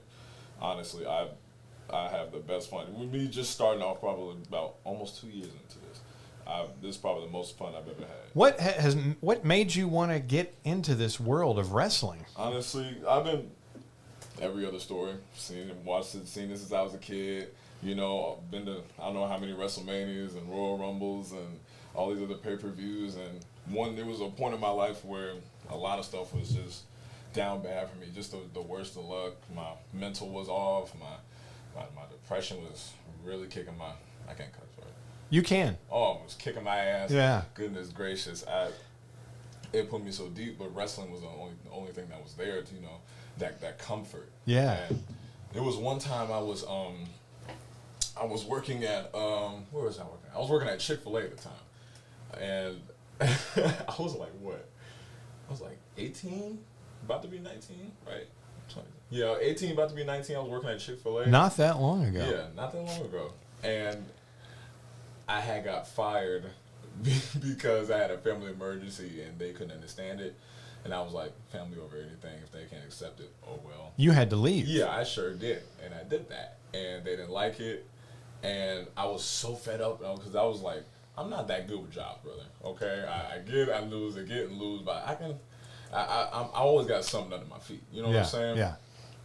So I was upset about that, and I was like, "Oh, this is going here, that's going there." I felt like I don't know what else I can do, And then, I watch old wrestling, WCW, WWE, and getting to Japan and Noah and the old stuff. I was watching. I think it was Noah wrestling people. Please help me out. It was Keiji Muto versus what's the guy in the black and yellow. I'm still learning the black and yellow kick pads. It starts with an M, but the match was. I was so deep into my feelings. I was really paying attention and watching it and getting into it. Like I was sitting at my TV. I was like jumping at the seams at it, and I was like, you know what? Let's give it a try. Let's see what I can do with it. Yeah. I was like, it's the only thing I love. Where'd you go to? So I went on Google to find schools. Yeah. And in Virginia, at the time there was only 2 schools, which I'm not going to talk about one of them, but it was 2 schools, and one of them was his, right? No, not at the time. Oh, Brew was very fresh. Okay. Brew just started in March of this year. We've only been at it for 5-6 months. Yeah, there's the first poster for PBR. Oh, yeah. On Stone Cold Day, 3/16. Yeah. But what was that? I lost my train of thought. Where was that? Training. Where you got the training at? Oh yeah. So just to make a long story short, I was watching that match and got into it, and I was like, you know what? Let me see what I can do it. I feel like I can't do anything else. Can't get no job. This going wrong. Something I love. Something got to go right with that. Went online, couldn't find nothing, and then I found Body by D Gym out in Yorktown. Okay. And I met some folks named Dante Bishop, Elijah Friday, Wes Rogers over here, and good plug. The energy was absolutely amazing. Even when you first went in there. Yeah, when I first went in there, it was absolutely amazing, brother. Yeah. I had the time of my life. And shout out to Big Aaron. He doesn't train anymore, but he's the best for coaching about it. Shout out to you, brother. But yeah, man. And ever since I did it, I've dived deeper into wrestling and the psychology of it and the different types of it and how old it can go and how new it can go and man. And I've found a love for chain wrestling. Oh my God. I absolutely love chain wrestling. That's a whole nother story, but I'll take credit for that. Yeah, definitely. He can definitely take credit for that. But wrestling has done a great impact on my life because out of all the stuff that goes on in my life, I've never been happier. Doing this. That's so cool that there's something like that out there that can guide you and sort of center you, keep you balanced. And definitely. Yeah. And now what, over the course of the past, year and a half, now you're going out of state, you're traveling. Yeah. I've had about 20-something matches. All right. Probably. 20 matches, yeah. 20-something matches in the span of almost 2 years. You know, just get my feet wet. Do you have any signature moves that are unique to yourself? Oh yeah, definitely. How are those developed? What are yours? So mine's I got a nice little finish where I go on the top rope. No, I ain't gonna spill too many details. Yeah, you want there to be some surprises out there. Yeah. Come out September 21st to see these awesome moves. But how are these signature moves developed? I mean, do you come up with them on your own, or you? Yeah, definitely, and with inspiration. Right. You know, like if I can call myself like a grapple, a technical high flyer. How about that? Because I like springboards, so from RVD to the frog splash and the technicality of like Jonathan Gresham, Zach Saber Jr., you know, those guys. William Regal. Oh man, I can go down the list. There's drinks in this cooler if you want, full of waters and everything in there. Brother, I'm loving it. I'll get one. All right. But yeah, I can. It's like a technical high flyer. Like, so I do it's called a GFE. Okay. That's what I call it. What does that stand for? Greatest frog splash ever. Okay. Is it right now? It's in the works. But when it's in there, it looks good. It looks good, baby. You got the photographer too that gets right in there at some of those crucial moments. Do you have any great shots of that particular? Yes, I have two good ones. Shout out to Jonathan McClarty. I was just going to ask who was the photographer. And, yeah. is it Nikki? Yeah, Johnny Mack and McLaury Photography and Nikki Lanier from Jovi6 Photography. Yeah. Are part of our photography team. I'm yours jumping off of the bullpen on the Friday. Yeah. At PBR we have this so there's like the ring in the middle, like where everybody would be dancing at where the disco ball is, and then right next to it is higher up like a what do you call that, like a cabana or something like that, but it has a bullpen in it. Oh yeah. So it's like the outside of Right. And there's like a top, like a top of it, like okay. the hood. Not the hood. Oh, this is what you were telling me about. Mm-hmm. Yeah.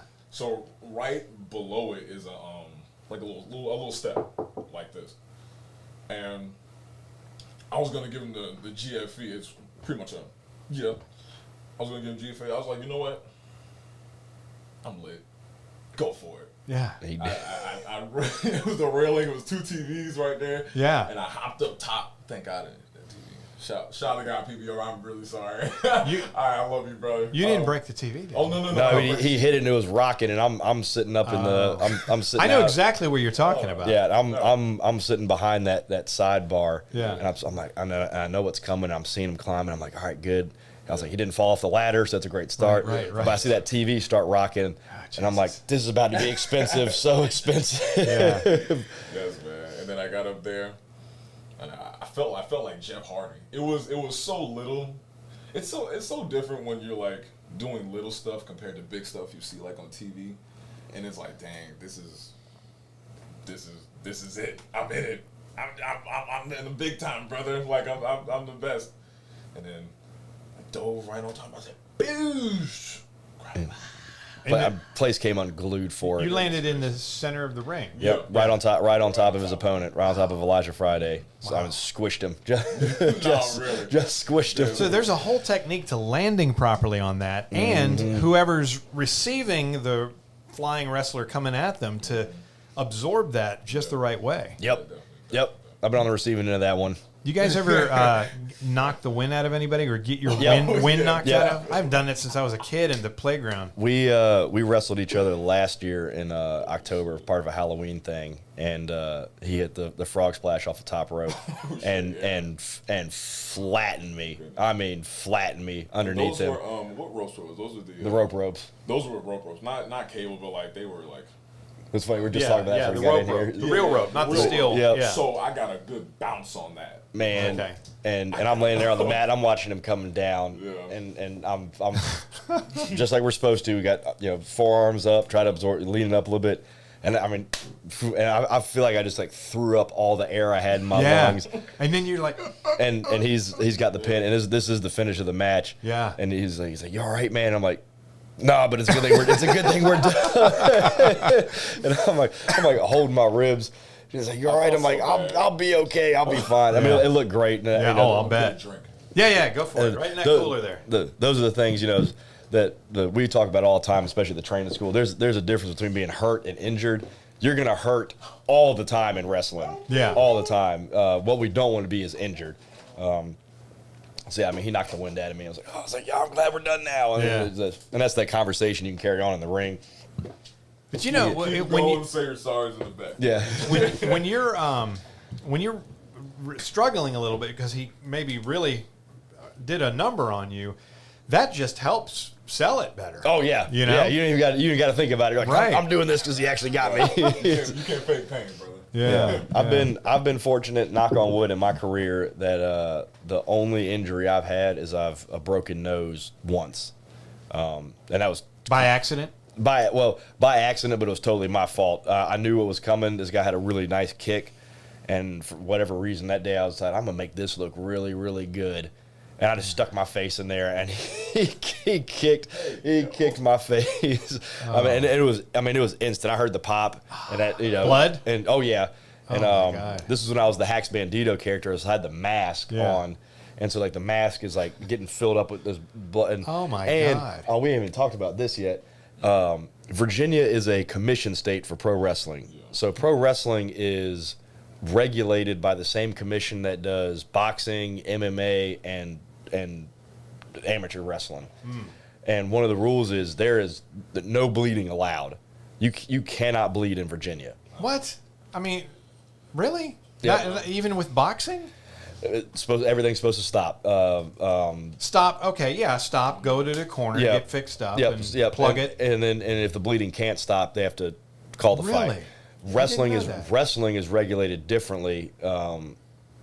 And there's just no bleeding allowed at all, accidental or intentional. Obviously, any sort of the gigging, not permitted whatsoever. Okay. If you get popped open accidentally, you have one move to finish the match, or the referee should stop it. Now, I've told my referees I would actually rather them stop the match than try. You never know with injuries or stuff like that. Sure. And from a selfish standpoint, I don't want anybody who's bleeding to be walking around bleeding all over my canvas. Right. Because it's very expensive. Yeah, Canvas, yeah. I knew canvas is like $600 something bucks. So, so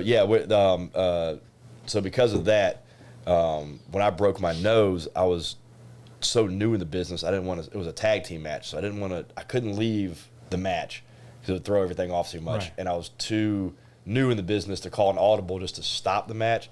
So what I ended up doing was I would tag in, I'd do about one move, I would tag back out, and I had my T-shirt I wore, and I would hold the T-shirt over my nose, stop the bleeding just long enough, boom, and then I had to take a sunset flip power bomb off the top rope with a broken nose, and when I hit the mat, when you hit it, I could feel it. I could feel it moving there. But yeah, because of the commission, this being a commission state, the promotion, so Brew, I have to have a promoter's license and a matchmaker's license because I advertise the show and I set the card. And then all of the wrestlers have to be licensed through the state, and I have to license each individual event. Wow. So there's a little bit more monetary outlay there. So like at the beginning, I mean that promoter's license is $500. That's every year, and so we got to pay that money. That's supposed to be to protect both the wrestling business and the companies and the wrestlers. Right. We won't see a whole lot of return on our end. Pretty much, we just got a list of rules of stuff we're not allowed to break. Plus insurance of some kind, right? Yep. The company has to be under an LLC, so I have an LLC. Brew is technically owned by my LLC, which is a Corporate Gimmicks LLC. So I have to have that. It has to be licensed bond. I have to have a surety bond. It has to be insured. Well, that's good. You're following all the rules and doing everything you're supposed to do. Which by design is good, but the Department of Professional and Occupational Regulation, the DPOR, it's a very, very small department. They're there mostly for like the big companies. When WWE comes, that's where they make all their money. The DPOR takes 5% of what we collect at the door off the top. So for us, that's not that much money. But when you're talking, if you sell 10 or 12,000 tickets somewhere at 60, 80, $100 a pop, that 5% is a pretty big chunk of change. And it's supposed to prevent unlicensed companies and shows from occurring in the state. Now that happens all the time, and they just don't catch it. And and then by that time, the companies have packed up and left the state. They're not coming back anyway. Right. So that it gets a little bit frustrating trying to deal with the red tape of, it's like on paper I get it, I understand what they're trying to do, but in execution, the execution is not well. I will say that Vernon Porter at DPOR is our guy. He's a former wrestler, so he understands the plight we're going through. He's always been the one to help us out. He's gotten stuff done for us in very short time notice. And I'm new to this, so I've made mistakes where I didn't know I needed a surety bond. I didn't know I needed an NLLC at first. So he's helped us out there. But for a lot of these, I get the impression for a lot of these other people in the department where, I don't want to say we're a joke to them, but we're not a priority. Yeah. And it's just those guys out playing wrestler. But I mean, this is how careers start, companies start, all that. Yeah, for sure. So yes, we have to deal with quite a bit of red tape from the state, which weirdly though does not involve a physical or blood work. A lot of other jurisdictions that have a commission, you have to get seen by a doctor and get some blood work done and make sure no bloodborne pathogens, things like that. Here in Virginia, you just say, yeah, I think I'm good for it, and they give you the license. So it's a little bit weird. But yeah, so we got no bleeding. No bodily fluids at all, so no bleeding, no spitting. No hitting the guardrails. Yep. What is it? No fan. Can't touch the fans, but. Yeah, no fan interaction. Yeah. No contact with fans. No, obviously let you shake hands and stuff on the way in, but. Well, you can do fan interaction. You just can't touch them. Right? Yes. Okay. Yep. Because I go down to The fans ever touch you in an aggressive way? Man, we had a guy slide into the ring on one of our what? On our second or third show, a guy hopped the guardrail and slid into the ring, and everybody thought it was a part of the show. Yeah. And I wasn't even paying attention. That was in Frazier's match. So I had sold a guy during intermission. One of the things I sell on my merch table is little foam fingers. So I sold this guy one of my safety first foam fingers. Yeah. One of our bad guys on the way out, the guy was waving the foam finger in his face. So he ripped the finger off the foam finger, and that dude hopped the guardrail, slid right in the ring, and then what happened? And it was this really, really awkward standoff because he was already up on his feet. Ordinarily, it was before the match started too, so the guys were kind of looking at the other part of the crowd. Right. Ordinarily, the job of the referee, you rarely see this happen anymore, but it does happen occasionally. The job of the referee is to let you know that somebody's coming in and kind of slow them down. And as soon as they get their head on the rope, you just get to stomping on them. Yeah. Just, under no circumstance can you let that happen. Right. One, if you get beat up by a fan, it ruins the illusion of you being this combat technician. Yeah. And man, a lot of the time, them dudes are coming in there for blood, and they're not throwing working punches. They're coming for your head. So you just get on them first and let security sort them out later. Yeah. I've had only one encounter. Oh, please tell us. I'm gonna be careful with this one. So, this was probably like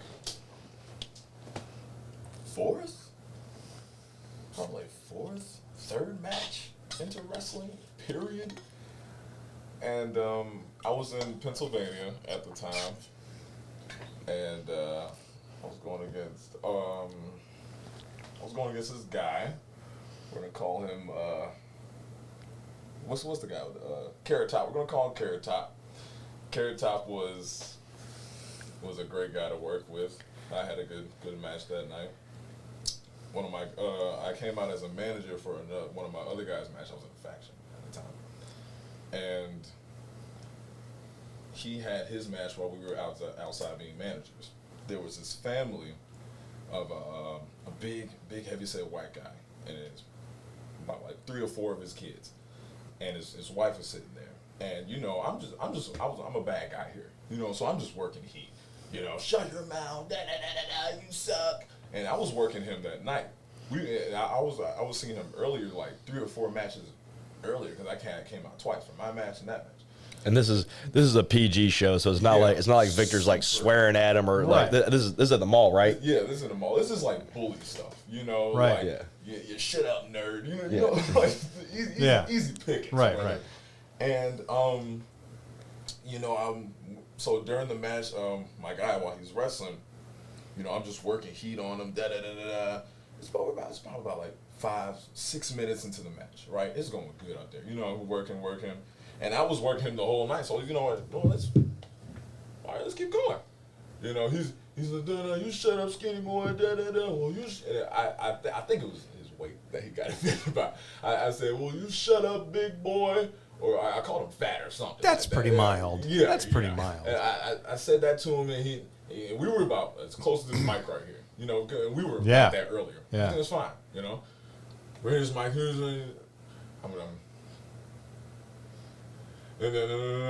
you say you black. Oh, N-word. he had to go there. He said the N-word, guys. Oh no! And guess what? It's not the A. It's the ER. Yeah. Oh, He yeah. went there quick. God, quick. And then what? you learn your lessons, okay? I smacked the pure tea shit out of him. Like I said, BOW! Right there. I couldn't think. Like, it was a blackout. Yeah, Like, for sure. I've had like 2 encounters of that in my life. Were both of them with wrestling? No. One was. Okay. I was held back on that one. All right. That one I had free You range of motion. smacked him. Man, is that on video anywhere? Is there pictures? It was, but the guy that recorded can't find it. Oh man. And I smacked the pure tea shit out of him, guys. Wow. It was absolutely amazing. What was his reaction? After his wife like pulled him back, and then one of my other guys that was managing with me while managing the other dude that was out there, he got upset too, and he heard it. He started gnawing off of him. You know what? The interaction of me and him, it wasn't as boisterous as when he started coming in and right. Why? What the hell? What the fuck? Why would you say that? Yeah. You racist. And he's Yeah. PG show. Kids, mother ever. Oh. I had just hugged a kid like Yeah. 2 matches before. I said, it was a little girl. I was like, she walked up to me. Gave me a nice little hug. I had to give it. It was a nice little. But shout out to her too.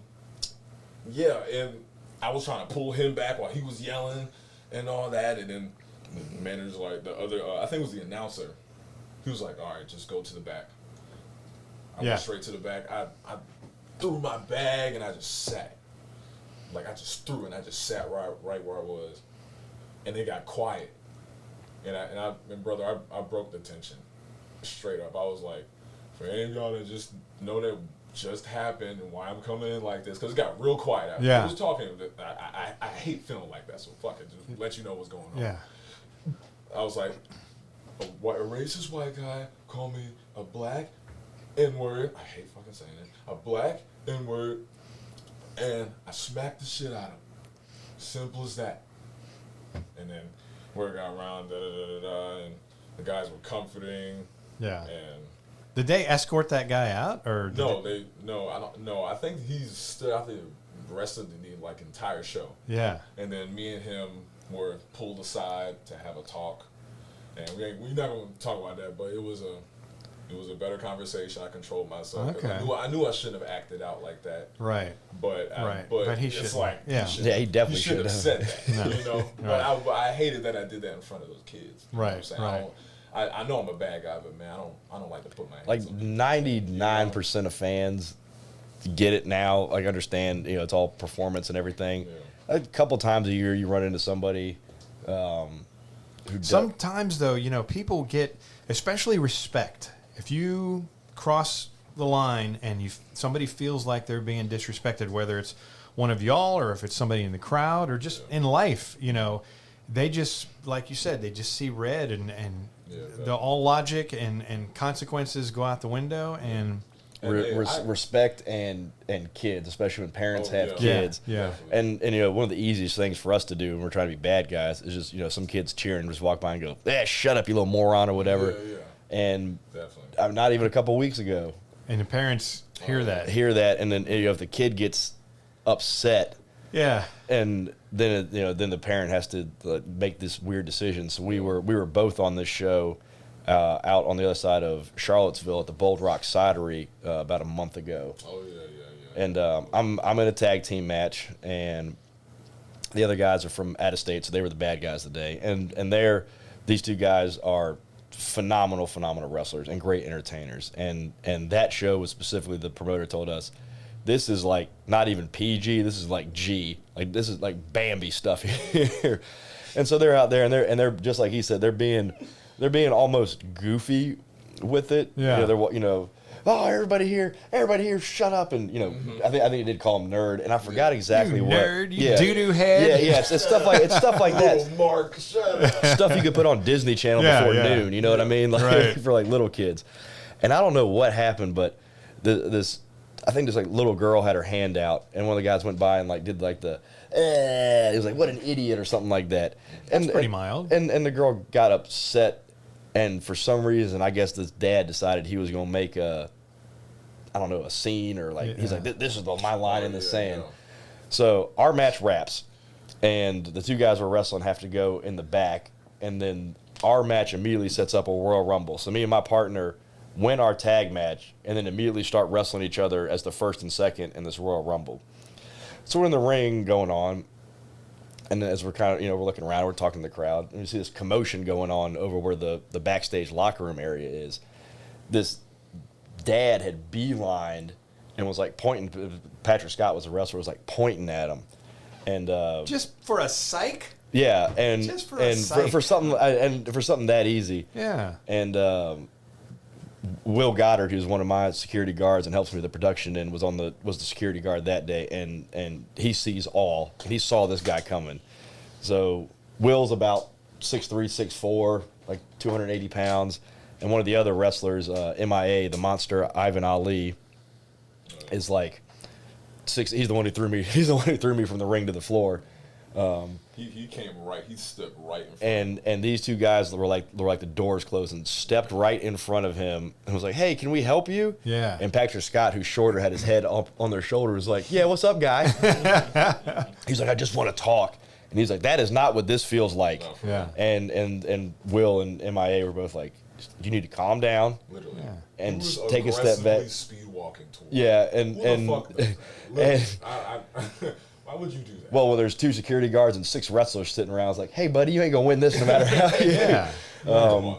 I've been. You just got to worry about nuts like that pulling out a gun or something. You You never know, how unhinged they are. You go back, and especially the guys from like the 80s talk about little old ladies pulling like little pistols out of their purse or like knives and stuff. Mostly like that. I've been hit with an umbrella and hit with a beer can. Damn. On a couple different occasions. Empty beer can? Or? Empty beer can. Oh, okay. Well, that's not too bad. I guess. But like 2 or 3 months ago, I hit with one that had been crushed down. Is that like that kind of hurt? No, They kind of zing that out. Yeah. But yeah, for the most part, I mean, the only times I've seen people really get really unhappy is 21 and up bar shows where you can say whatever you want, and the person in the crowd's drunk, and they kind of forget. Yeah. They kind of forget what world they're living in. But for the most part, if you're at that show, you want that. You're like, "Oh man, it was great. He was yelling at me, and then he got pile driver. I was coming to him." So like the fans really are.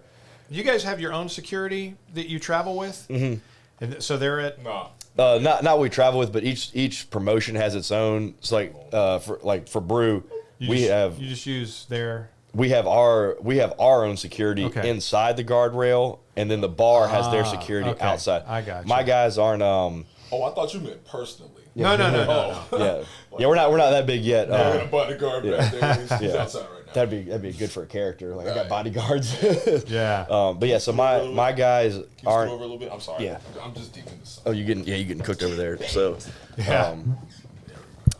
because of like their insurance policy, PBRs security has to check IDs, do like their actual security work, and I don't want to have to teach them how to be like wrestler security because you got to let a little bit of stuff go. Right. My guys are there to stop fans coming over the guardrails, or vice versa. If some wrestler loses and tries to go over and get a fan, that's about all they're there for. How long does it take you guys to set up that ring? A couple hours. Like, because Two hours. Have you ever done this? Have you ever had somebody set up a camera and recorded like high speed of you setting up Like the a ring? Time lapse? Huh, Yes. I never thought about that. That would be cool. That's not I a was bad actually idea. thinking about doing that for you guys. Yeah, it's not a bad idea. Maybe so if the doors open at 6, you're it's usually completely assembled by 6, right? Yeah, I usually try to have it assembled by maybe It's like 2. between 4 and 5. That way. What time do you start? So if I were ever to go in there and set up a camera and do the high We typically get there between around 1 usually. Okay. Right now, since we are so new, I don't have a trailer for the ring yet, so I have to rent a U-Haul. And the trailer lives in my garage, so I have to get up in the morning. I gotcha. I get the U-Haul. We unload from the garage to the U-Haul. right. Bring the U-Haul to PBR. Then we unload and set up. After the show, put it back in the U-Haul. The next morning, get it out of the U-Haul into my Yeah. garage. So it's 4 loadings and unloadings. That would be cool to have like one camera, high speed, and then maybe halfway through the you just move the camera, because it's interesting to watch those high speeds from different angles. Mm-hmm. But that would be fun. That's not a bad idea. We might do that next time. So yeah, Yeah. it takes us about. And it's so quick. I mean, you can see everything assembled in like a minute. You know, you've seen sometimes they'll show like Metallica concerts, them setting everything up, and it's all high speed. It's fascinating to watch. Yep. So yeah, that's been trying to remember to do that next time. That's not a bad idea at all. And it probably takes us Like, I say like 2 hours. about 2 hours to get With everything the ring and the guardrails, it's like 2 hours. Yeah. in the entrance setup, Oh, and yeah, then right. probably another 30 minutes of like I hang the banners for our sponsors, Right, set right. the chairs up. There's set the cameras up. There's all this like little stuff I have to do, and then I try to give the guys maybe an hour or two before the doors open if they want to walk through some stuff or they want to try some things. Yeah. Especially when you're meeting somebody for the first time you've never wrestled before. Right. It's a lot of like, hey man, what do you do? Here's what I do. Do you do anything weird? Anything out of the ordinary? I went to this is the coolest thing I ever saw at the Hampton Coliseum. This was probably about 9 or 10 years ago. They had K1. It was a kickboxing, and it was at Hampton Coliseum. And I went to this, and it was so much fun. I somehow got really good seats, and it was probably maybe from here to the very front window in our offices out there. Mike Tyson was sitting right there. Wow. They had him come in to just sort of help promote it. He came in there and started the match and everything. But it was so awesome, and it was a kickboxing tournament. It was just so neat. I just thought I'd throw that out there because that's a little bit of my Had the heavyweight champion in the world in yeah.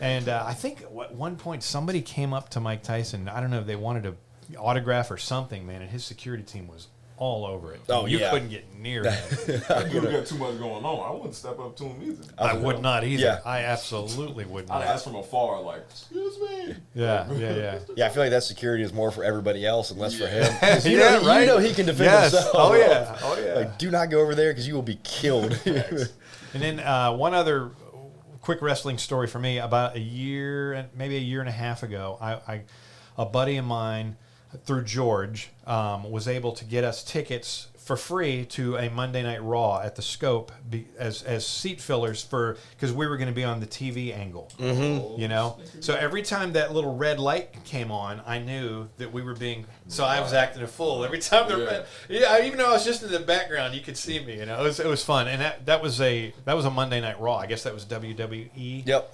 And that was fun. Live taping stuff is super fun. Yeah, they take you in the back and they coach you, like, don't get up. That was a big thing. They didn't want you to get up, because they want it to look full and packed. So, yeah, that was a lot of fun, though.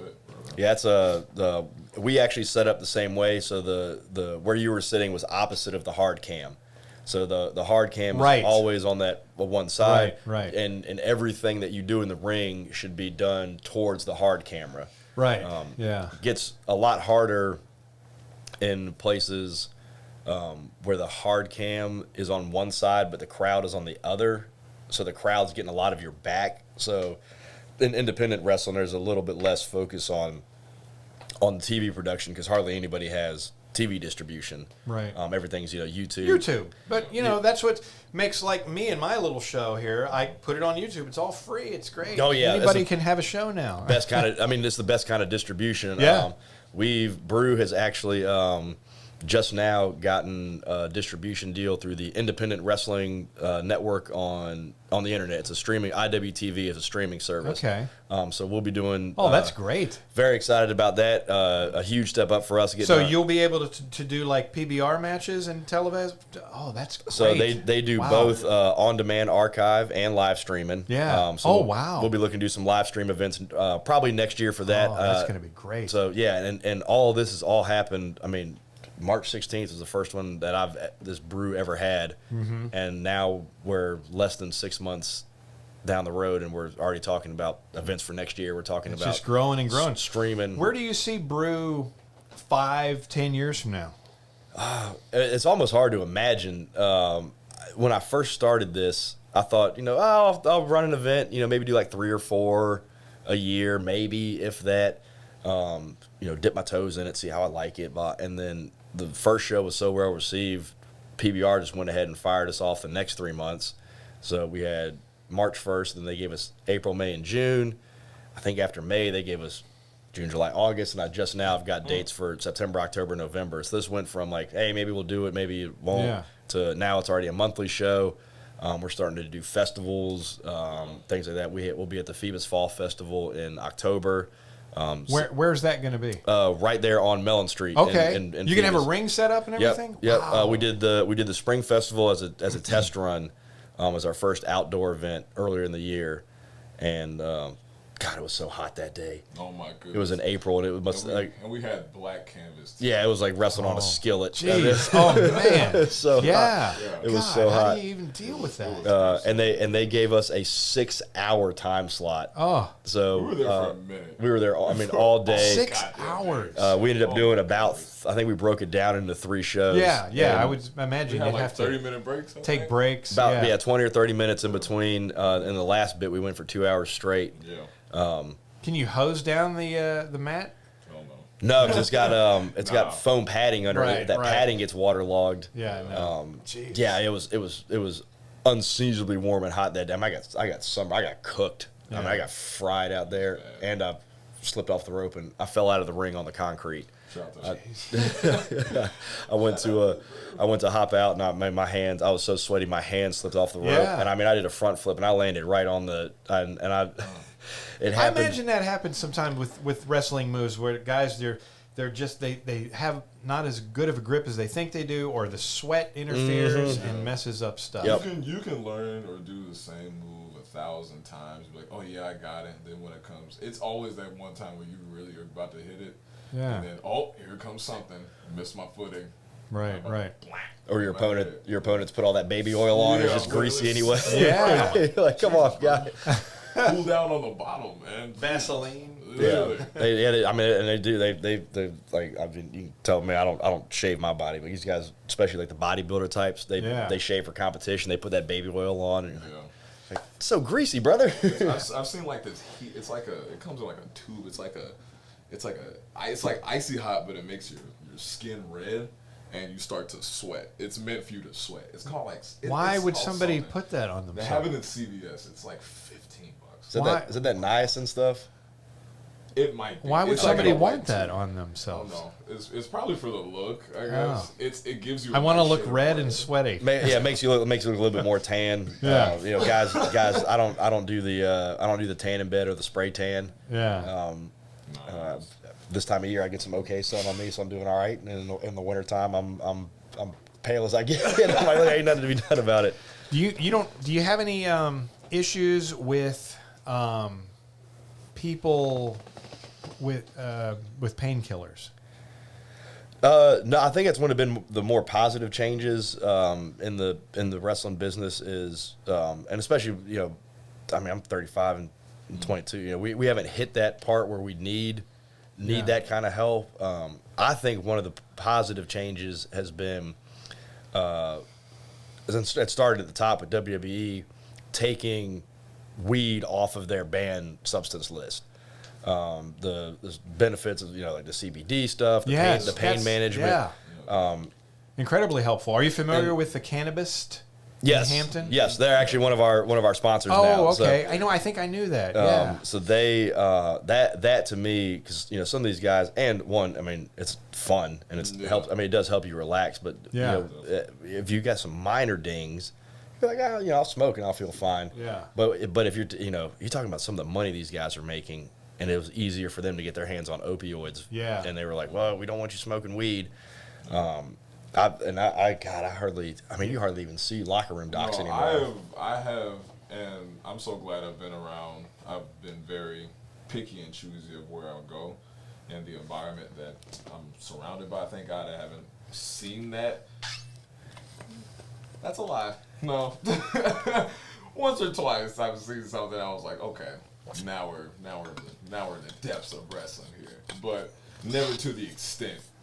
Nothing too extreme. Right. No, like painkillers and stuff like that. It's so risky now to buy like even weed off the street because you got the danger of the fentanyl. Is that what it is? Yeah, fentanyl. People just lace it. I don't, you never know what you're getting. That stuff can kill. They show you like a little pinky nail size drop of it. Just the cops are pulling people over and frisking and touching bags and getting sick and everything. Yeah, I think I tend to think the it pops up in your powdered drugs more. I personally I think a lot of the stuff about oh my God they're putting fentanyl in the weed is a little bit of one of those it's like moral panic things. Fentanyl is very expensive and weed is very cheap. It seems very weird to me to be lacing the cheapest thing there is with the. I just found out that you can get like a nice little nug and tell if it's like an actual good one or not, and take lemon juice, and just put a drop on it and it starts to suds up. That means it's baking soda on it. Because usually if you get it has that shiny look. Why would somebody add? Sell the marketing, and no one's gonna get something that looks like a fall autumn leaf. You know what I'm saying? That dark brown dookie. No one wants that. Well, thank goodness green. You can grow your own now in Virginia, right? 4 plants a person or something like that? Then I think you can grow more with other people as long as they have an ID or something and they put a tag on it. That caregiver thing or whatever. Something like that. Well, and eventually once the state legislature stops dancing around and actually gets that ends all that because you go to the dispensary, it's got the thing right on the back, it's been inspected, it's been tested, it's been stamped, it's been sealed. Do you guys know the difference between indica and sativa? Yes. You do? What's the difference? One keeps me up, one keeps me down. Right. Do you know the difference? Do you know which one is which? I'm new in the game of smoking. I can tell you, real easy way to remember it. Indica, you're in the couch. I like that. Remember? Okay. Sativa, just remember that's the other one. Yeah, that's the other one. Indica. I want some of that Indica couch. You got the Indica couch? Ooh, I like that. Yeah. So, and we're tapped in good with our sponsors with Cannabis, who's been sharing a lot of our stuff. Baked goods, Be Easy Smoke. The best rice papers I've ever had. Rice paper, like rolling. Yeah. The rolling rice paper, guys. Those are absolutely. I don't really partake in marijuana. I've had some bad experiences over the years. To me, it makes me paranoid. It makes me laugh too much and talk too much. Oh man! And I annoy the people that I'm around. Get you a nice soft drink. Be in a good area. Put on some good jazz, brother. The music makes a huge difference. Yeah. Like a raw cone. Just get that. Yeah, and you can be alone and be just fine. Yes. Too. And it's such a different high, though, I think, in eating it as opposed to smoking it. It's more of a body high with. I don't get high off edibles. I think it was my first time ever where I was in high school. I did it. Yeah. And that was it. After that, I was like. They just didn't do it for you. Maybe. No, it didn't do it. But if I roll up. The edibles for me is I either don't feel anything at all, or I am face rocked for more. I'm like I got other stuff to do today. I can't. And it'd be creeping up on you too. It come out of nowhere. You be chilling. Oh yeah. I can't tell how many times people they eat. I felt nothing. I'm gonna have a little more. I'm gonna have a little more, and then an hour later, eat the whole thing, brother. Yeah. I think it's Cat Williams says it's easy to get high. It is hard to get unhigh. It's not like alcohol. No. Alcohol, you feel like you can really control every little step of it. But my my sister lives out in Colorado, and they've had legalization there for forever. Yeah. And I've been trying to get my dad to smoke with me one time, and he used to smoke cigarettes, so he's worried about like falling back into that smoking habit and getting. I don't think that would happen. Well, I tried to tell him that too, but I was like, man, Pops, you got to get on these edibles. And then he was watching something, and Yeah, especially edibles. yeah, stuff like that, or the little cartridges now. I mean, it's so accessible, but I mean, things now they're doing, you know, the 1-to-1, the CBD to THC, like muscle relaxing creams, stuff like that, Yeah. all essentially drug free. Some of that stuff you gotta be careful with. Like if you see guys, if you see it in Marshalls, I mean, like, brother, like, don't even bother picking that. Yeah. Go somewhere else where it's an actual store where it's made for it, not some clothing store. Yeah, right. Or Marshalls, huh? Right, I seen it in Marshalls. It's right down the street from me. You Wow. know, Marshalls, if you're watching this, you need to stop that. That's absolutely disgusting. I saw Food Line got CBD and stuff now, and I'm like, oh, I'm not sure. That's what I'm You ever the What? Gabe's? You know the Gabe's? They have CBD gummies in it. God, everybody's Oh my God. It's the new. It's the And new. these have the THC in it? Nah, the No, CBD CBD. one, Okay, yeah. which now has become like the modern day snake oil, like CBD for everything. Yeah, man. It'll cure right. all that else. Yeah. That's true. Cure everything. No, but I think that's been one of the positive changes on is that guys been able to get some of that stuff. I've been fortunate in my travels to be out in Michigan and in Detroit, and D-Mac, Darren McClarty, is a former Red Wing who Detroit Red Wings hockey player. Oh, okay. And he has his own brand of THC products and CBD products. He started on the CBD side because it's not something that's talked about often, but hockey had a huge issue with the pain pills because those guys are putting their body through Yeah. They're work. I mean, they're fighting. I mean, you think about the pads an NFL player wears versus the pads a hockey player wears. I mean, them guys are putting in, and Oh, yeah. and he himself had gone through almost that like step by step where he got injured. They prescribed him the pills. He was supposed to. His injury got better. He couldn't get off of it. Right. It led him down this dark Oh, yeah. path. I can imagine.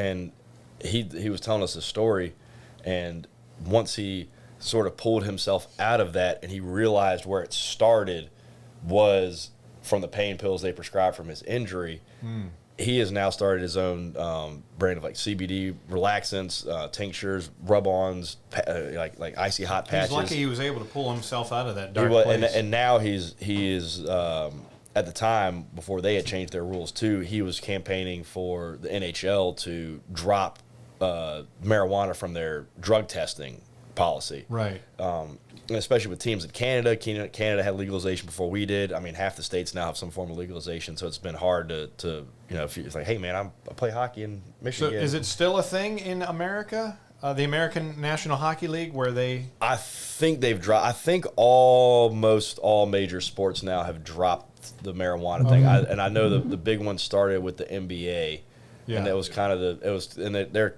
deal was they were like, hey, look, this should be a positive, and again, it's recreational legal in I think 26 states, and I think just there's- can't believe there are still people out there that don't look at it. They know there's no medicinal. It's just for people to get high. And God, it's just such an ignorant way of thinking. Well, I wonder if when we look back on this in 50 years, if we'll which way that'll fit. Because I mean, you look back at the early part of the 1900s, you're like, boy, you started your day with a cocaine Coca-Cola, and then you had a heroin cough drop, and you needed that Coca-Cola to pick you back and up. doctors used to prescribe cigarettes. Oh my to gosh, people. yeah, Really? yeah, opens the Yeah. lungs up, man. It helps you breathe better. Yeah. Oh my God. There's a Flintstones commercial from like the 60s. Winston cigarettes, and the Flintstones, Fred and Barney are like, Fred's like, yeah, there's nothing like a good Winston.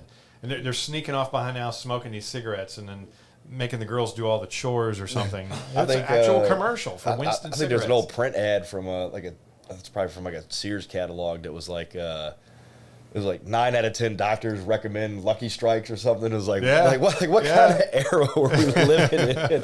It was like, You're promoting tobacco. yeah, What is yeah. Get going your on? go ahead, wake up early and have your cocaine Coca-Cola. And we get that tickle in the throat. You get your heroin cough drop while you're painting the house with your lead-based paint. And, Well, as helpful as marijuana is, I think that if you're catching anything on fire and lighting it and breathing in the smoke. That's not the healthiest way to ingest it. No, you know.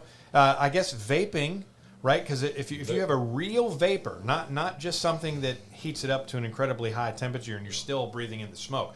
But if it's like the volcano, if you've heard of the volcano, that's like the gold standard. Like that's a real vape, and you're doing that, or if you're doing edibles, I think that's probably the healthiest route. The biggest sort of argument I had, especially when the country was first starting to do the medicinal stuff, was like every other prescription you get is for a certain amount at a certain time, spaced at certain time intervals. Right. And then everybody's like, oh, man, you should just be able to smoke all you want when you want. It was like, from no doctor's going to do, no doctor would just hand you like a huge powdered version of like a pill and be like, just take a scoop whenever you feel you got a problem. Whatever you feel. You remember that scene in Half Baked when Dave Chappelle, he gets that note from the pharmacist and his hand is shaking. That's so funny. He's like, "You mean this is for me?" And he blew that. God, that was so funny. But yeah, that's and again, I mean, like less, like I mean, when I first started wrestling, a lot more drinking in locker rooms. Yeah, you don't see that as much anymore. I am not a drinker, brother.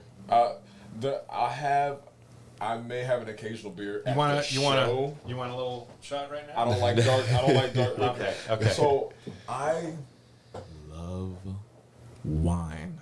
Okay. Nothing wrong with that. Wine. What's your favorite? What's your favorite kind? Oh my God, there's one called Popsicle. Oh my goodness, it's a red wine. Sweet. Yes, sweet. Okay. It is absolutely Popsicle. Delicious. Yes. Never and I have heard it with these mochis.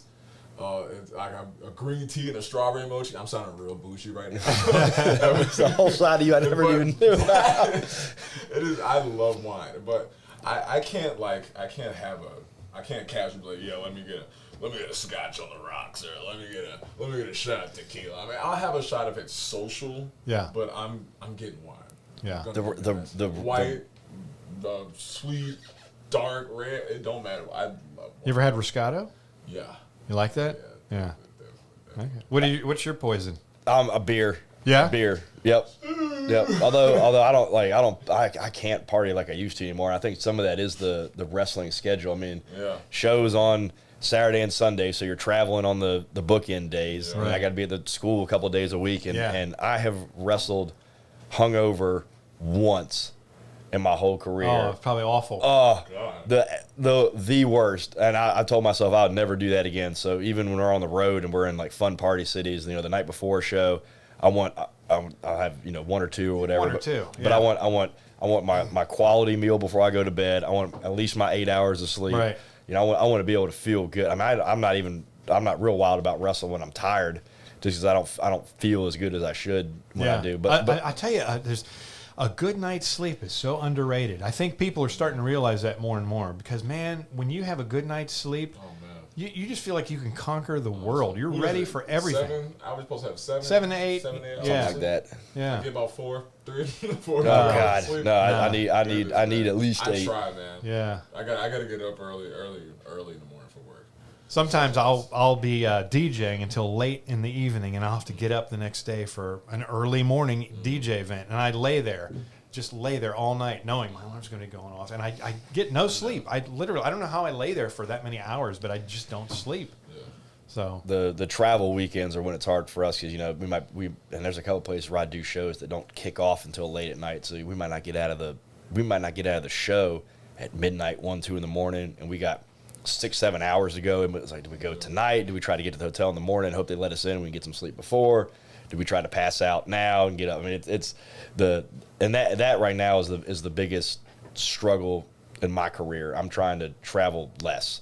Let me rephrase that. I'm trying to travel less where I have to go from city to city to city in the same 2 or 3 day block. Right. If you get me into a lot of times we go out and do shows out in Detroit. I'm there for 3 or 4 days. That's not a problem. Is that with Brew?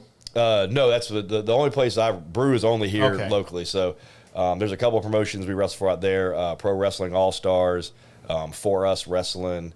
Have both been really, really good to me in my career out there. I'm sorry, guys. I see this sunlight is just sneaking in and baking you. I'm working my tan on my thighs down here pretty good. Shout out to Dennis for got my ultimate ribs on. So do you do more events at PBR around here than anywhere else? No, PBR. Or do you have like a list of regular places around here? PBR is the only place Brew runs right now. Oh, okay. Okay. As we expand, I gotcha.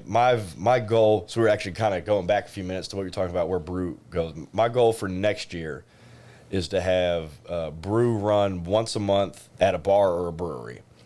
PBR is our home. We love PBR. We love the hospitality they've shown. They were the first ones to sort of take the gamble on Brew. Yeah. And because of that, my Come on in. my loyalty to them. Hey. Opa! Perfect timing. You finish your story. I'm going to grab a chair. There's drinks in here if you want to drink. So my view there was 12 shows next year. We're going to try to expand to Richmond, Norfolk, maybe Northern Virginia, other side of the water, and then a lot of festivals. I'm real big on providing entertainment at a place. Come on in. Check your local bar, brewery. We might show up there, brother. Especially here in Virginia. So we'll be shooting for 12 events next year. Yeah.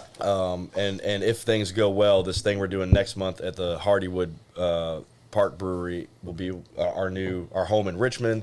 Mm-hmm. And fingers crossed, I had a great time at an event at Waterside. I would very much like to get into Waterside. Yeah. Have they had wrestling at Waterside before? You were a part of it? Yes, for their Taco Fest, they had a show that... Was that this year? This year. Okay. Yep. Obviously, the PBR there is much too small. The low ceiling, that would never... Right, I mean, right. My head would be in the rafters. That'd be a huge problem. But the actual, marketplace is where they set up the ring this time. And we both wrestled on that show, and there must have been 300, 400 people. A couple hundred people. Standing around. I mean, it was madness. It was chaos. And they were surprisingly into it.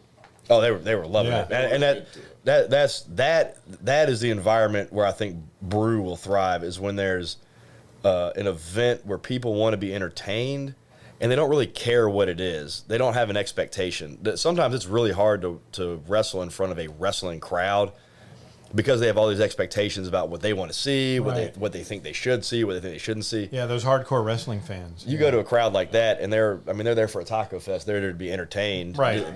Music. Yeah. Is it music? Is it going to be comedy? And then this wrestling ring is in the middle, and then all of a sudden this wrestling show breaks out, and they're like, and everybody has that memory of when they saw this particular match as a kid, or when they used to watch, and then all of a sudden, I mean, that place was rocking. Yeah, it was. So we'll be trying to run. I had a few shots before I went out there too. Yeah. Absolutely amazing. Yeah. Goodness gracious. Yeah. Let's introduce our new guest here. Can you see yourself? Yeah. Yep. You guys squeeze in, so you make sure you're all in. Yeah, camera. we're all in Okay. frame there. We're there. And then the mic there, you can adjust that to wherever you need it. Tell us who you are and what. All right. I'm Avery Jax. Avery Jax. Yes, Okay. Avery Jax. I wrestled for Brew. Was trained under Wes and Dante Bishop, and trained with that fool right there, Victor. I started wrestling November of 21. Made my debut September of 22, and it's been on. You're fresh then. Been on since then. Yeah. Yeah. Damn, this is 21. Yep. So and now occasionally they are a tag team now, Disciples of the Sky. Okay. So Dots. yeah. What is? How did you get into wrestling? What made you decide you wanted to do this, especially as a woman? Yeah. I've always wanted to. Time wouldn't allow, or to be honest, I didn't even think it was a reality. But I got bored one day and I was like, I need something to do with my time. And I went on Google and was like, what wrestling schools are around? Wrestling. And one popped up and I was like, well, time to make that dream a reality. Why not? Right? And that's all there is to And it. and I went, signed up, and started the next day. Are they a little easier on you because you're sort of smaller and? If they are, I get on them a lot because I'm like, listen, yes, I'm a woman biologically, but when we step in this ring, we are wrestlers. Hell no. I give her that big boot, brother. Yeah. Yeah. He's hit me with some devastating moves for sure. Yeah, she has too. She didn't tag me. But yeah. No, I don't. That's I don't allow her it. to. I love it. You see yourself staying with it for a while? Oh, absolutely. Yeah. Yeah, I love it. Oh, it's infectious. It's hard once you get bit by the bug. It's hard to not like. I want to step away. Like when I had to miss time It's for like the accident. mafia. Once you're in, you're in. Exactly. Pretty much. Exactly. Yeah. Much less meetings in the boiler room and stuff than mafia. Yeah. But yeah, Yeah. I mean, it is a little cartelly at times. I mean, Yeah. the territories and the stuff. I mean, it can be like that. You know, the people that. You could either be in a somewhere in the wilderness in somebody's backyard, or in the most upscale Yeah. little gymnasium or somewhere you've ever been. The environments. I feel like I'm in a video game sometimes. Like it feels like I'm in a simulation. Like these places aren't real. Like it's pretty cool and pretty exciting. Yeah. Do you get that? Do you feed off the crowd? Oh, Do you like all the absolutely. excitement? Look, I love that. I'm always trying to get the crowd invested in what I do, so they come back and so they're entertained. They paid to see a show, so why not give them a show? So I definitely feed off of the crowd every time. How many women do you have in Brew? We actually got a pretty good mix really across all demographics. Is it 50-50 men, women? I'd say probably tends to be a few more men, although everything that I've tried to do so far has been all sort of like open classes, so anybody can fight anybody. Definitely. An example I use all the time is of one of our women, Jordan Blade, is she's trained in jiu-jitsu, she's trained in striking. I tell people all the time, if it came down to some sort of weird scenario where it was like me and Jordan and only one of us is walking out of that room, Jordan's walking out of that room 100 times out of 100. Like Jordan would kill me if it came down to it. Yeah. So I've especially for wrestling, I've always thought it's a bit weird that there's no weight classes, but they differentiate the men and the women. So it's like, all right, well, I can have this 110-pound guy fighting this 300-pound guy, and we're all buying that, but we're not buying the fact that this woman could beat this man. No. Right. So I'm not, as we continue to grow, I don't think I'm going to split the divisions in that way. We have a really growing part of our tag team division right now is the mixed tag teams, the men and women teaming together. I've got more of those teams right now than I have regular tag teams. And it's like, you know what? Let them go. It's a free-for-all. Yeah. Jordan and Eel, we need to run that back. Yes. We up here You're now. listening. When is this gonna post? Probably either tomorrow or Thursday. Well, All right. tomorrow or Thursday, gosh dog it. Yeah. we need. So they just wrestled the Kings of the District, Elo Neal and Jordan Blade, last show.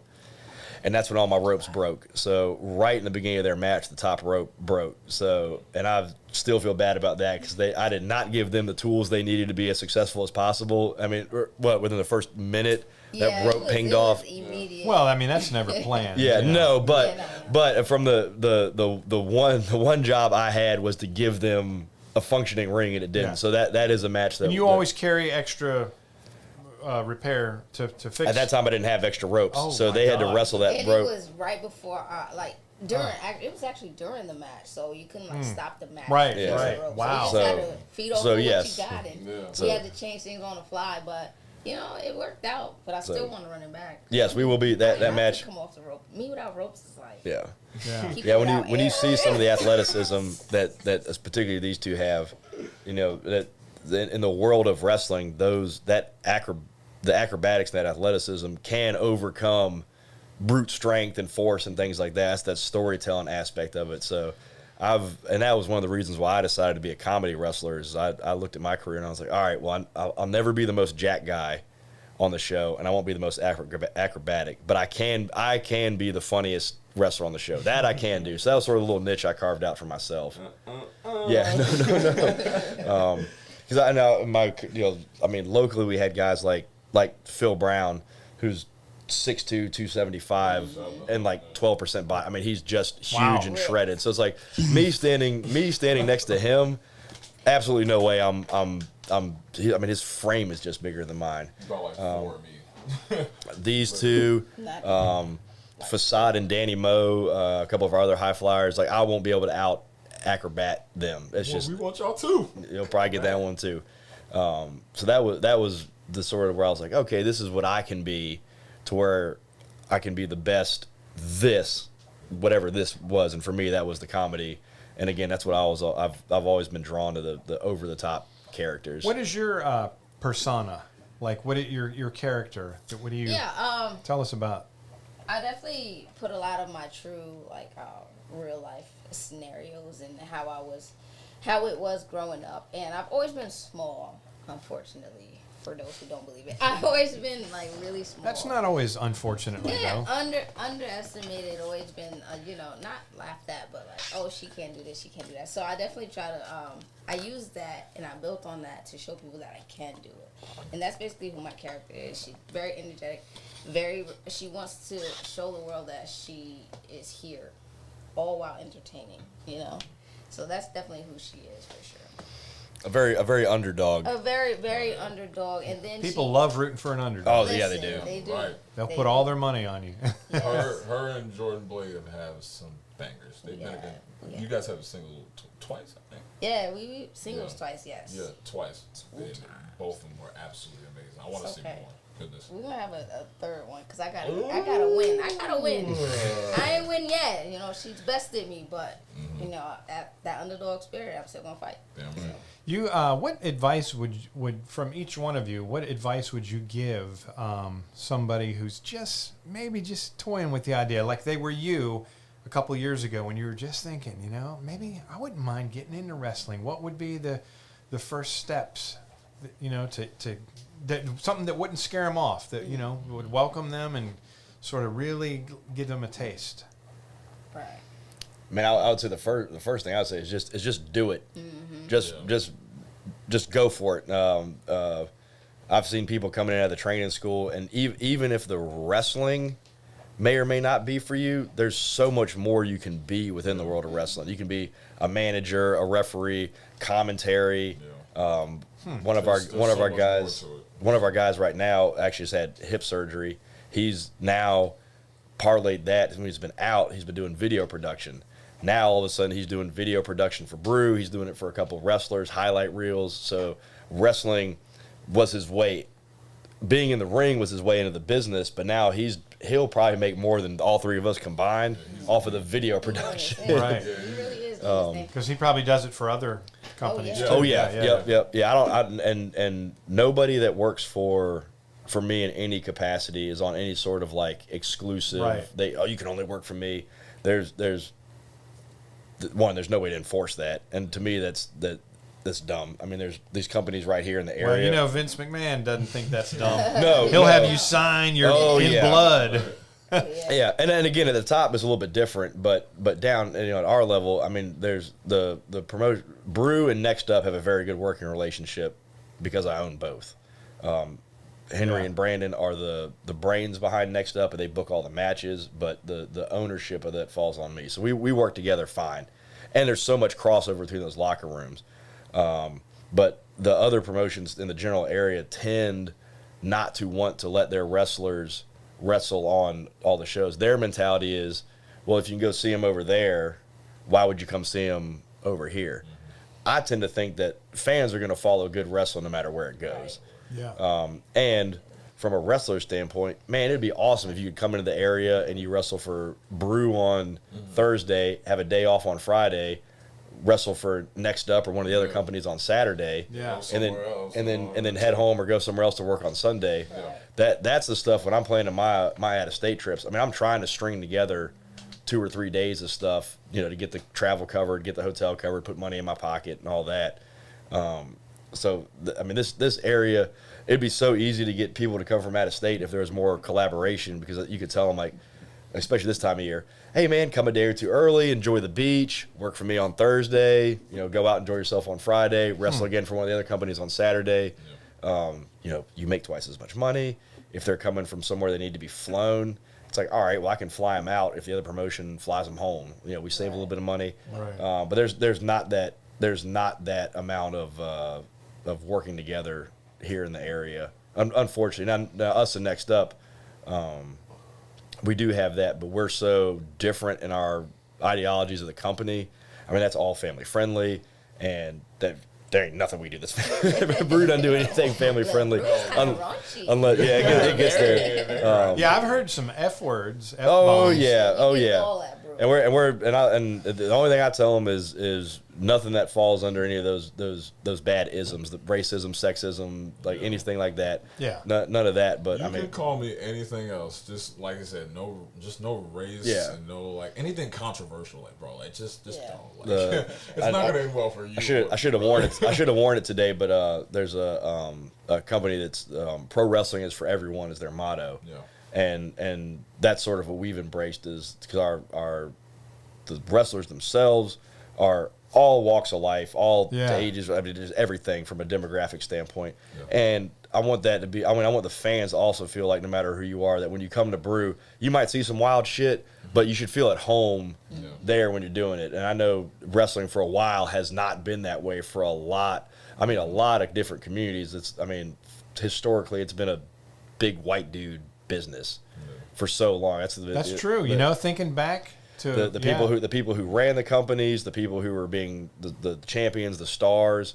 That's who it was, but that's not at all a reflection of who wrestling fans are. Because wrestling fans are it's everybody. Everybody. I mean, wrestling is for everybody. Yeah. So that was important to me too, to also have a little bit of that at Brew, to where it's like, all right, you may not like what this match is, but next might fit what you like better. So it's almost like a variety show, right? That happens to be at a bar where everybody can party and have a good time. And then I do like now I don't drink or anything before my matches, but I do like having a few beers after. So that was that was also one of the reasons I started Brew. Was it's like, man, I hate getting done with the match and then having to go somewhere else. I like the name Brew, Bar Room Entertainment Wrestling. How'd you come up with that? Man, I was brainstorming. I was like, the whole acronym thing has always been big. Yeah. And I was like, man, I don't think I can figure. I wanted to incorporate a little bit of sort of what the company's about, but also kind of have that little bit of leverage and to be easy to say, so it kind of market itself. So I bumbled around with a few different ideas on what I wanted, and that just, when it came out of my mouth, I was like, wow, that's actually like perfect. Yeah. And then now it's one of those things like, oh, everybody like, oh, Brew, like I know what you're talking about now. Yeah. My dad and I had a couple of excellent brainstorming sessions at the brewery, and I think that was one of the ones that like popped out. I was like, "Oh, what you call it, Brew?" I was like, "That's actually not bad." Did he say that? No. Okay. No. But when I told him I wanted to call it Brew, he actually lives in Buckrow, and he's like, "Oh, if you ever do a show down here, you can call it Buckrow Recreational Exhibition Wrestling." And I was like, "All right." And actually, one of the running gags I had was I was thinking, man, maybe I'll just call it Brew and never tell anybody what it stands for, so you just be whatever you think it is. Yeah. So, but no, I like it. Bar Room Entertainment. And then I haven't done it on our marketing materials yet, but I consider Brew to be the Virginia's finest unprofessional wrestling, because we're much more focused on that entertainment side of things than, I mean, there's still great wrestling going on. Please don't get that wrong, but I mean, you're gonna see and hear some wild stuff at a Brew show. I just like that. I like that variety show feel. You should see, a 5-star wrestling match, and then you should also see like some wacky characters. I mean, I'm trying to think character wise. I mean, of course, myself. We had a Cowpoke Paul. Was that? So I'm trying to bring more of those characters in. You just had Suicide. Yep. Suicide from Impact and TNA. Was that who was in the final match of the most recent PBR?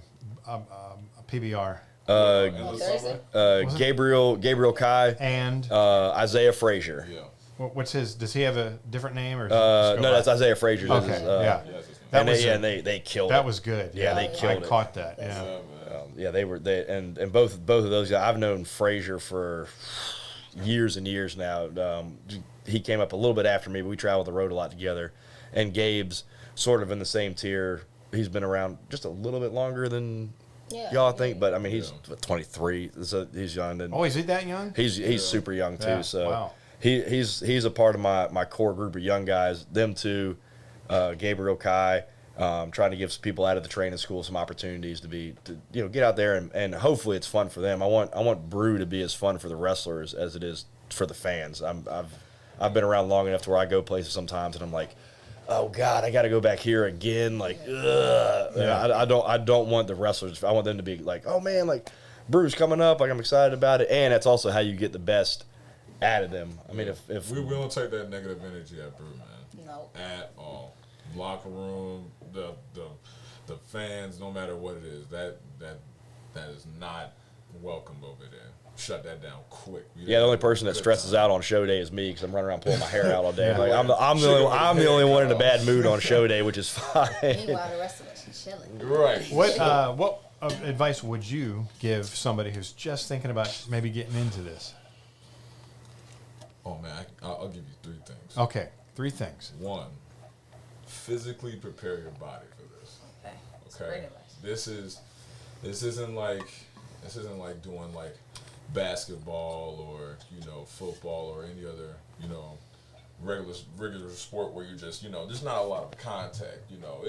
I imagine this as playful football. Think of it like that, with no pad whatsoever except on your knees and ankles and to kick somebody. But when hitting the mat, hitting the ropes, that even hurts. And we got a thing in wrestling called a bump card. I think it was my 3rd day they had told me that about that, and they were like, yeah, you can be careful how many you take, brother. What is a bump card? How many times you hit that mat?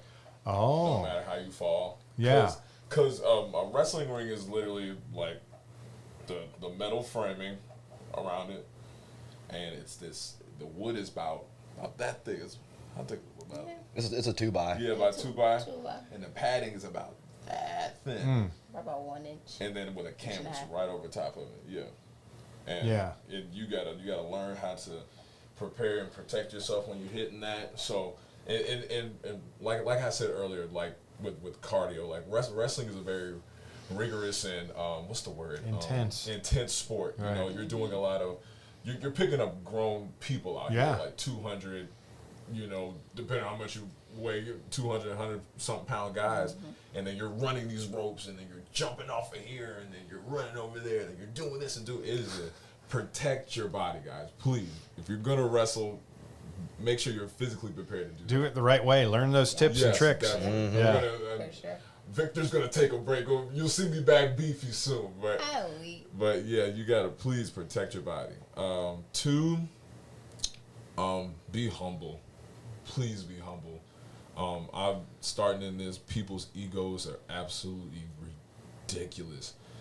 Just like fans, they lose their head and their mind into this fantasy. Like this is a source of entertainment. This is for people to enjoy themselves and have fun, not for you to live out your fantasy and try to be the bigger guy here or try to be the head honcho in charge and feel like you can do all this and do all. No, we're here to have fun and have a good time and enjoy ourselves and protect ourselves and be safe. So in this cockiness and thinking that they're better than anyone, like no, that's a regular sign of disrespect. That's a good advice just for life too. Yeah, definitely. You know? For life choices. Yeah. Definitely for life in general. So stay humble, guys. Please be humble. Not just in wrestling or anything you do. And What's number 3? Uh-oh. and You gave me a drum roll. You're next. and just have fun. Don't Literally. take it too seriously. Don't take yourself too seriously. Don't take yourself too seriously, please. This is if this is something that you would and this goes for anyone. If you want to try it out, or just if this is something you want to do since you were a kid, just like we said, just give it a try. You never know what can happen, and you can end just like that. You know what I'm saying? To take a few rolls and bumps around the ring and see and give or take. Go talk to a manager and see if you can project your voice to say announcing for one. You can try anything within it, because it is absolutely a great form of entertainment. And Jesus, oh my goodness, protect the women in the locker room. These guys are, oh my goodness, some of these guys are absolutely disgusting. To all my women out there that do pro wrestling, shout out to you, and shout out to every bitch. Shout out to Avery Jax. Shout out to Jordan Blade. Shout out to all my sisters out there that wrestle. Y'all are absolutely amazing. Protect them 100%. Women's wrestling is on an all-time high right now. It is I was born in 2000, okay? Youngin. Like, and then the older I got, the more I look back into the old stuff. And women barely had shit. And they were degrading them so bad. But now we have actual wrestlers that get praised and have, you know, a good hierarchy about themselves, and they're wrestlers. They're not women made burlesque or made to look to make them look raunchy or anything like that. We're wrestling. There's a story. There's combat. You know what I'm saying? And they're on the goddamn rise. And so immoral, protect the women in the locker room. Don't be a creep either. Jesus Christ. That's good advice too. Hell yeah. Also good life advice. Yes. Just don't be a weirdo. Just don't be a weirdo, man. Yeah, please. Goodness gracious. All right, what you got? All right. Definitely, like Wes said, just do it. Like, honestly, when I was saying earlier, I didn't think it could be a reality, but I wouldn't have known if I didn't do it, if I didn't try it. And yeah, it's new territory. It's something that, you know, that can be terrifying, to be honest, but give it a try. If it works, it works. If it doesn't, you tried it. You can't live your life with the regret of not doing it. So definitely, if you're interested in, and that goes with anything, not just wrestling, because I'm a firm believer that if I want to try it, I'm going to try it. Yeah, if it's skydiving, if it's jet skiing, I'm going to do it. Now, I may not do it again, but I'm going to do it. So definitely give it a try if you have that real burning passion for it. Also, it's some negativity in this business. A lot of people that's preying on your downfall. A lot of people that don't want to see you survive. And take it with a grain of salt, because you're gonna hear it. A lot of people are gonna tell you good, but there's other people that's gonna tell you bad. Like, hey, like, why are you doing this? Yeah. Like, you shouldn't be doing this. This is dangerous, and all this stuff that they will tell you to try to get you off your path and off your grind. But keep sticking at it, stick to it, and find you someone that can mentor you in this game. Yes. That's so important, to have somebody to steer you in the right direction for when those times when somebody is telling you that you don't belong, they can, you know, get you mentally right to continue down on your journey and reach the goals that you want to reach. Definitely. This is a business, remember that. And, you know, just have fun. Like Victor said, like, this business is fun. It can be so much fun. It can be very beneficial to, just like if you don't even want to go on TV or go take this to furthest level that you can go, just have fun doing whatever it is that you want to do. And don't be afraid to be nervous and be scared, because it's very scary. My very first match, I was so nervous right before. Even after I came out and I was in the ring, I was just so nervous. But once I started, it just was like all the nerves went away and I had a blast. So it's okay to be timid, to be shy, but be you still. So even a shy, timid person who doesn't think they do well in front of... Listen, this business is for shy and timid people, because you get to be somebody that you've always wanted to. Yeah. Yes. There are dinosaurs out here. Yeah, You can create a character and be that person that you've always wanted to be when you were a kid, dreaming about this character that you never was able to bring to life. And you'll let them be their own, whatever they want to be. As long as it fits on the show, I'll put that. Now, do you have openings now? Like, if people wanted to, I feel like the end of this video is turning into a big recruitment. But do you happen to have any? I try to always bring in one or two new people. Yeah. That's a chance for me to eyeball new talent. Also for the fans to see some new people. I know right now there are some openings for our October and November show. I had big plans for these two, but Avery's recovering from a knee injury right now, so that has thrown some flux in there. So there are some openings. I keep my eye on people I want to bring in, but I'm constant. I mean, every day, probably when we get done with this, I'll probably have 2 or 3 messages or emails from people trying to get on the show. Yeah. Yeah. I'm trying to get everybody on, but only got a 2-hour time slot once a month, so I can only do so much with that. And I have my core group, so yeah. I do like trying to bring new people in again. So something new for the crowd, something new for us. New people for us to work against. And I've got a list of people I've got that I'm going to be bringing in soon. So if you've hit me up recently, just know I see it. I'm working on it. I'm not the best at social media or getting back to people on that. But I've got a Twitter, guys. Yeah, I just started Twitter like 2 months ago. So just bear with me while I do all that. Go but and follow that Brew Wrestling. One thing that like when I told people I'm going to be interviewing wrestlers for my next podcast, or I'm going to a wrestling match, and the wrestling haters they're always like, why do you even waste your time with that? It's all fake. It's dumb. It's watch the UFC. Why are you? But as I've experienced wrestling, the wrestlers will admit that. That's not a big secret. There is a script. They know who's going to win, who's going to lose. Get over that. You know what I mean? It's no big secret anymore. And I don't know if it ever was, but if you can get past that and get past the show and see just showmanship and the fact that these guys are doing 10 times what stunt people do in a movie. You go in a movie, you take one take. All right, go to your trailer, eat lunch, we'll do another. These guys are constantly on. They're doing move after move. And if you can appreciate just that, the fun of it, the entertainment value, the story of it all, and just go in with that mindset, you're going to enjoy it a lot more. And it is really a fun thing that I can understand why there are millions of people across the country that love wrestling and they follow it religiously.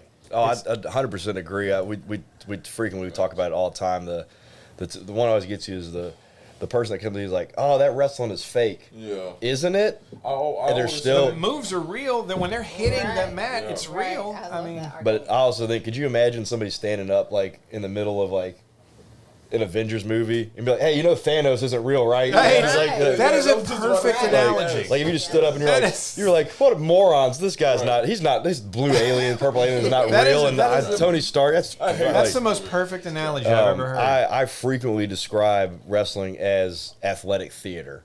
And I think part of that is for so long it was portrayed as a legitimate sport.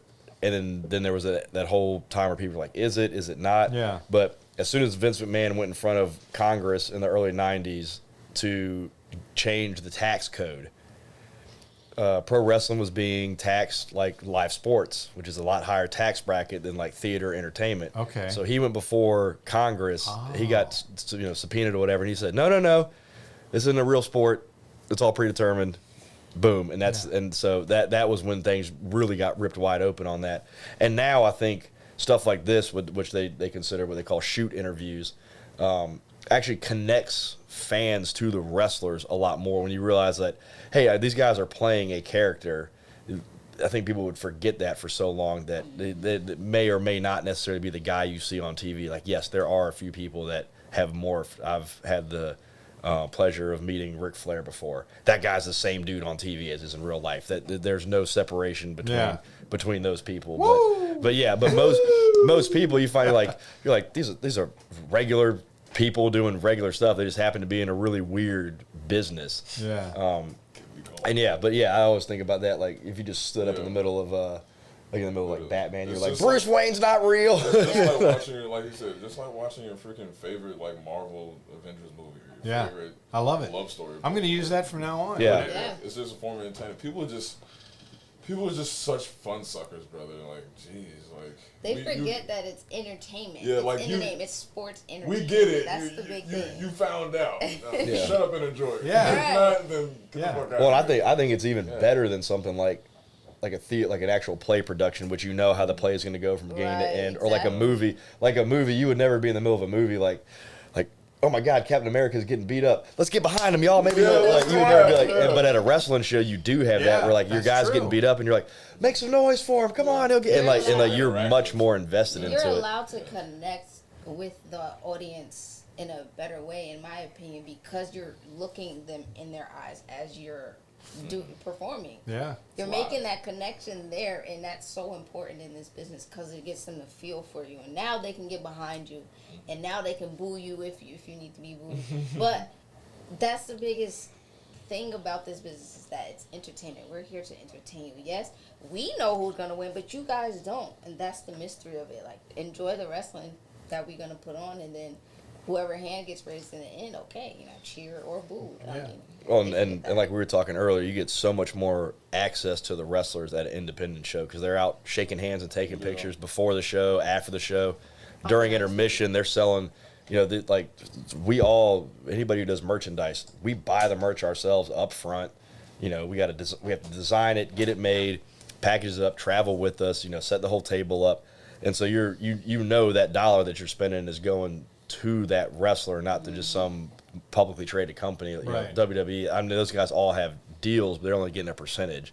When you buy a Victor Walker T-shirt, that money is going to pay off the printer, and then the rest of that profit's going right into his pocket. Same thing, the Avery Jax T-shirt or Wes Rogers foam finger. So you get a little bit more of that. Like, I'm actually supporting this entertainer that I like instead of like, just buying the ticket to like a movie, Right. and you're like, And you guys hang out after the show and like absolutely. sign merch, sign autographs, do selfies. Yep. A lot of the times during this show, like, I want to see the matches too. I'm not gonna lie to you. Yeah. I'm the one, because a lot of people don't know, even though we're in the same locker room, it's 1,000 conversations happening, so you don't know how the match is gonna end if it's not yours. You're still a fan. I'm Right. still a fan. So half the time you'll probably see me creeping on the wall, looking at what's going on, because I'm invested too. Right, peeking through the curtains. Yeah, see peeking what's out the going curtain on. or something. Look. Yeah. I'm a lot of times I'm watching because guys have come from the school I've helped train, so I'm trying to like take notes for them and what can you bet, what went well, what didn't go so good, especially watching them in their first couple of matches is almost that like proud mama moment where you're like, oh, my babies are growing up, look at them go, and then like the moment you're like, look at them, and then we see them grow and really start crushing the game. You're like, yes, I helped do that. And then for me, it's also like, thank God when I retire, the business in this area is gonna be just fine. Like nobody's even gonna miss me. I don't even worry about it. Well, like in the old college, they'd look over their film. They'd film their practice, they'd film their last games, and they'd be able to watch the entire game and pick it apart. And say, do you guys do that? Do you have somebody that films the entire match? Yes, definitely. And you can just Entire match Okay, show. that's good. That's all good. the time, I'm always looking at footage. Like, as soon as I'm done wrestling and the show's Hey, bro, you over, got that footage? I'm like, hey, can you send me that? Did you that record clip? that? He's the worst about it. I really He don't see really it is. Christmas. He'll I need come to see out. if that was good or No, bad. he'll come out and take my phone, like, start sending himself stuff. I'm like, all right. Yeah. Shout out to Alright, people go I've done ahead. that too. Yeah, we'll do like we'll break down tape on like our own matches. We'll especially with the training school, we'll assign a match. Hey, everybody watch this match from whatever WrestleMania or whatever. Let's talk about it. Okay. There's like any great artwork form. There's a little bit of a formula. So like your 3-act for like literary stuff. There's certain things you want to try to achieve at certain points of the match, the up and down and pacing. So we look to identify, especially at the school, we help these guys identify, what was the essentially here's the intro to the match. All right, what made you, how were you able to determine who the good guy and the bad guy was? All right, and then how do you reinforce that as the match continues on? Because you don't want to start muddying the waters between your That's hero and true, your villain. that's true, right. So there's a lot of that. I tell them all the time, the first chance that you have to start telling a story is during your entrance. Your music and your gear all starts telling a story as soon as people put their eyes on you. So if you're wearing, bright colors or fun gear, probably the good guy. If you're a little more muted, a little more reserved, probably the bad guy. So we do a lot with the breakdown on how to get the reaction you want from the crowd. There's a whole psychology behind There's, it. I mean, Oh my books God. on books and books on it. Literally. So we Probably a big ass textbook on wrestling. Yeah. So we we watch our own film for that. I don't know about them, but for me, I am my own worst critic. I hate watching my own tape back. I shred no, my. I go through and I'll be like, I I don't. could have did this, I could have did that. No, for real, I picked Yeah, up myself. sure, apart. sure. Oh, Everybody's yeah. like, that was great. I'm like, really? Because in this moment, it looked like blah, blah, blah, blah. Yeah, I'm really bad about seeing the positive in my own work. So most of the time, I will watch my matches back once, take a few notes, and that's it. Because I can't stand to see myself on camera, which is so weird for such a business that is entertainment based, where everything's being filmed.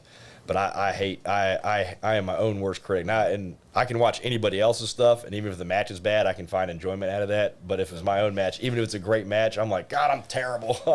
You know, I actually, my wife and I will sit and watch these podcasts after I do them, and she'll pick me apart. She's like, Chris, what are you looking at? Why are you picking your nose?